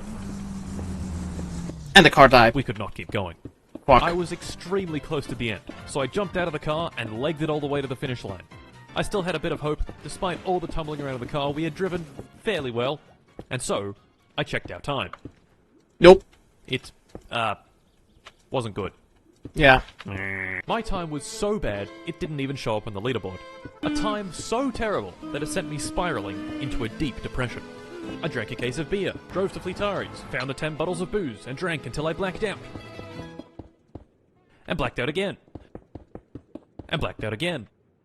and again, and again, and again. And then it was next week. During my bout of violent alcoholism, I found 9,000 marks of unpaid fines on the kitchen counter. Fucking 9,000 marks and unpaid fines. So, I was in a lot of debt, the police would probably be at my door to throw me back in jail soon, and I still had a rally to win. Things were not looking good in the Mart household. I needed money, and fast. So when Mr. Drunkman called at 2 AM asking for a ride home, I obliged. I picked him up, and he began his usual drunken babbling. But this time, he let me in on a little secret. His wife had bought a winning lottery ticket, and he had stolen it and the money without her realizing. He said he kept the money hidden away in a suitcase. How much money? 5 million marks. Whoa. If I could find that suitcase, that would be enough money to pay off my debts and build the rally car of my dreams. Did I really want to steal from this man? I had sworn off a life of crime. Yet here I was considering stealing millions from this guy who thinks he's my friend. Approximately 3 seconds of pondering later, I concluded, money. To find the briefcase, I would have to scour the entire map. Every little nook, every cranny. Oh, look, there it is.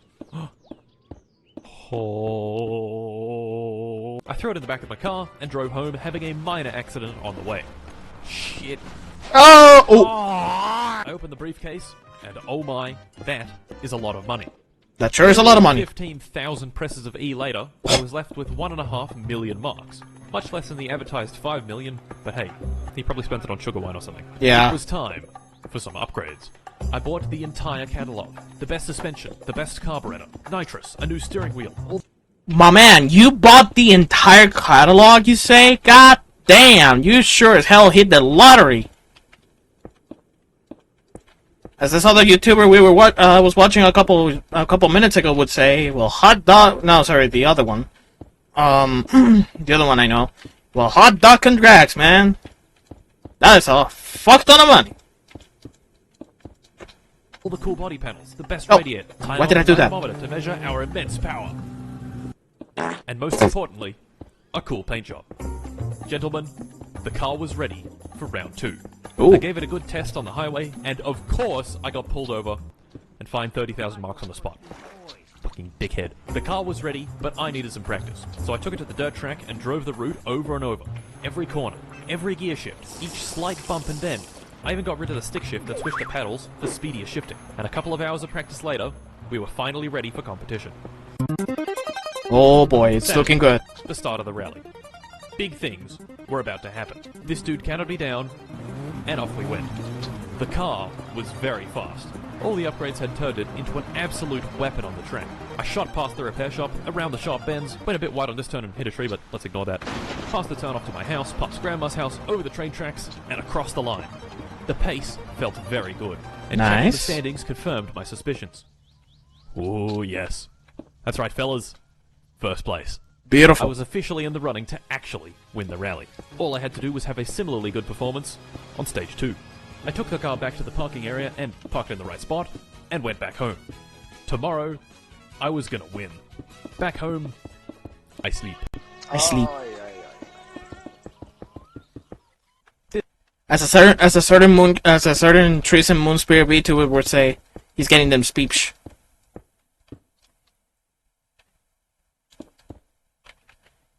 He's getting them speeps. This sleep was a bit different. I was not woken by the pleasant sounds of the Finnish countryside, or even the phone ringing. Oh no. But by a belligerent drunk man in my room with an axe. Turns out he didn't appreciate me taking his money. Ooh. Fair enough. Well, with him subdued, I went to finish the rally. Stage 2. This time I'd parked in the correct spot and wouldn't be incurring a time penalty. I took the car to the start of the next stage, where I signed up, and before I knew it, the rally was on. Ooh. All that practice had paid off. I knew the corners. I knew the bumps. We flew over the train tracks, past Grandma's house, past the turn off to my house, into the sharp left turn, past the drunk man's house, past the repair shop and the mansion with wasps in it, through the farmland, and before I knew it, the race was done. Ooh. There it was. Oh yes, we had driven pretty damn good, and were 30 seconds ahead of second place.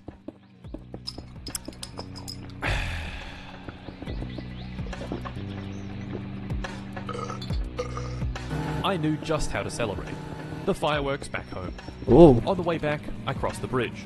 Okay. I'd crossed the bridge many times at this point, but this time, it felt different.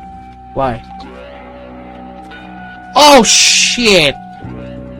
Oh no, don't tell me that's what I think it is.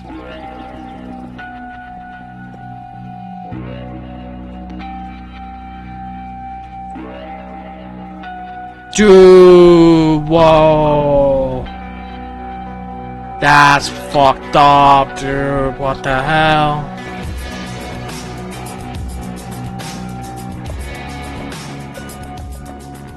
Thank you once again to War Thunder for sponsoring this video. You can download them from the link in the description.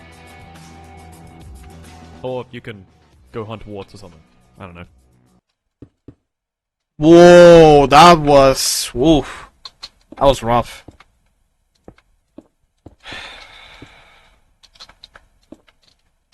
That was very rough, dude. Holy shit. About to be 4 hours in. Actually, you know what? I think this will be a good stopping point because I don't feel good. My stomach is still not very happy with me. To no one's surprise. Wait. Huh? Oh shit, I just did a whoopsie. Oh shit, I just did a whoopsie. Oh, no, never mind. Never mind. False alarm. Whoops. I spent it like an idiot. Never mind. Yeah, this will be a perfect time to call it. I'm hella tired and everything, so yeah. And I don't feel great. So yeah, I'm just gonna close this.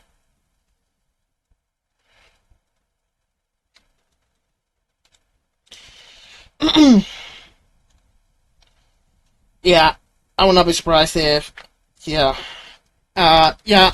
I'm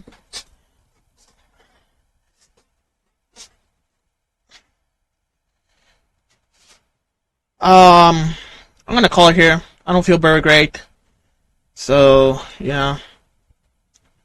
I'm gonna see if my there's some Pepto-Bismol lying around.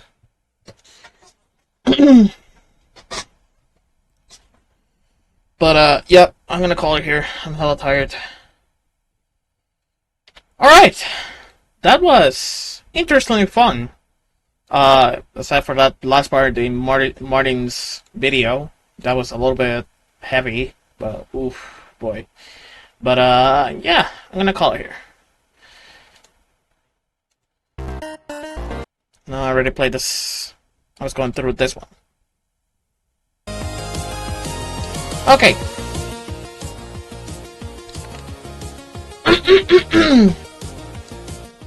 So this would be a perfect stopping point for today.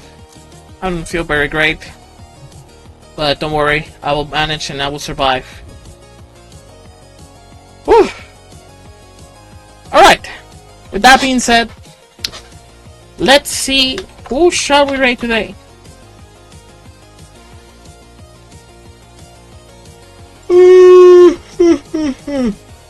Oh boy. Let's see who shall we raid today.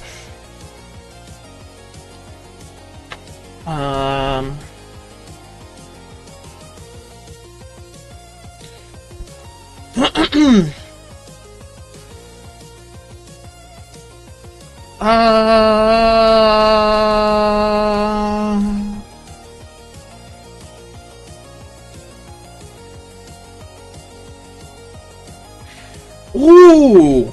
Okay, so I know who we're gonna raid, but first, there's my Blue Sky. If you wish to have any and all updates regarding me and my streams, you're more than welcome to follow me there. I also have my very own Discord server, so if you wish to interact with me off stream, you're more than welcome to. If the link is expired or does not work, please let me know and I will have it fixed right away. I also happen to have a throne, so if you wish to support me further, you're more than welcome to, but to check out my wish list. But if not, that's understandable. Just please know that being here is more than enough for me, and I appreciate your presence. for those of you out there who are new to Twitch, or well, basically my channel in general, Twitch has enabled a 100-hour storage limit regarding highlights and uploads. So given this, I'm now uploading all of my VODs to my YouTube channel, which you can check out right here. And finally, there's the rate message. I'm gonna see if this person's channel settings allow me to rate them, and if not, 1 second.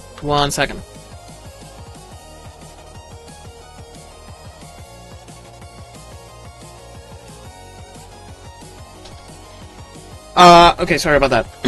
So we're gonna see if this person's... Probably not. I don't think so. Yeah, okay. Yeah. Alright. It's alright. It's no problem. It's no biggie.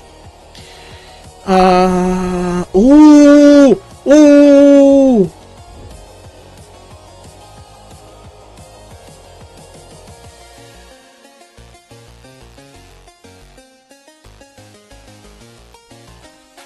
Ooh.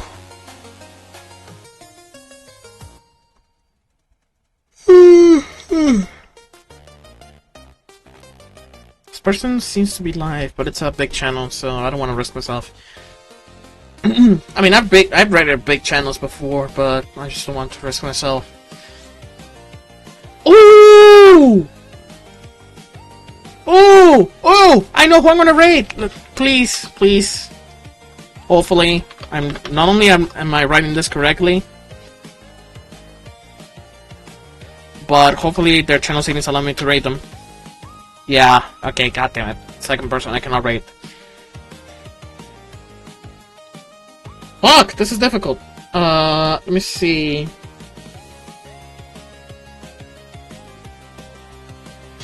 Oh! Okay. You know what? Fuck it.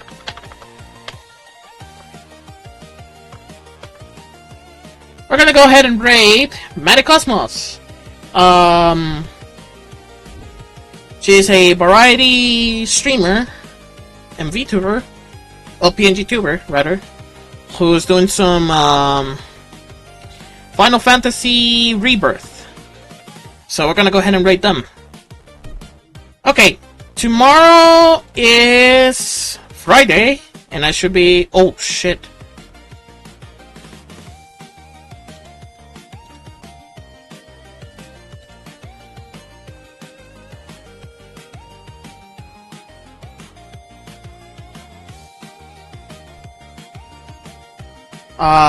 Oh shit. Okay.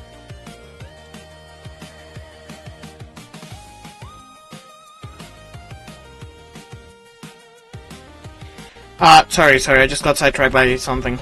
Yeah, I just got sidetracked by something.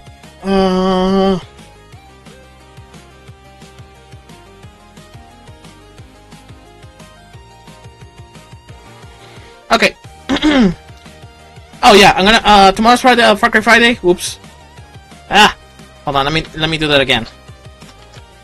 I just got sidetracked. Okay, bro. Twitch, what the fuck?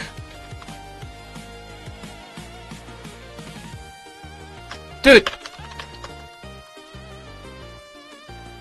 What the fuck? I did something wrong. Anyways, we're gonna go ahead and rate Maddicosmos. They're doing Final Fantasy. You can already tell I'm hella tired, so yeah. Tomorrow I'm gonna be live with my usual Far Cry Friday. I'm gonna be continuing Far Cry 2 and 4. So yeah. Anyways, thank you all so much for coming. I hope you enjoyed. I apologize my now sleep deprived looking ass brain. And I'll see you all tomorrow with some Far Cry. So stay safe and take care. Bye bye.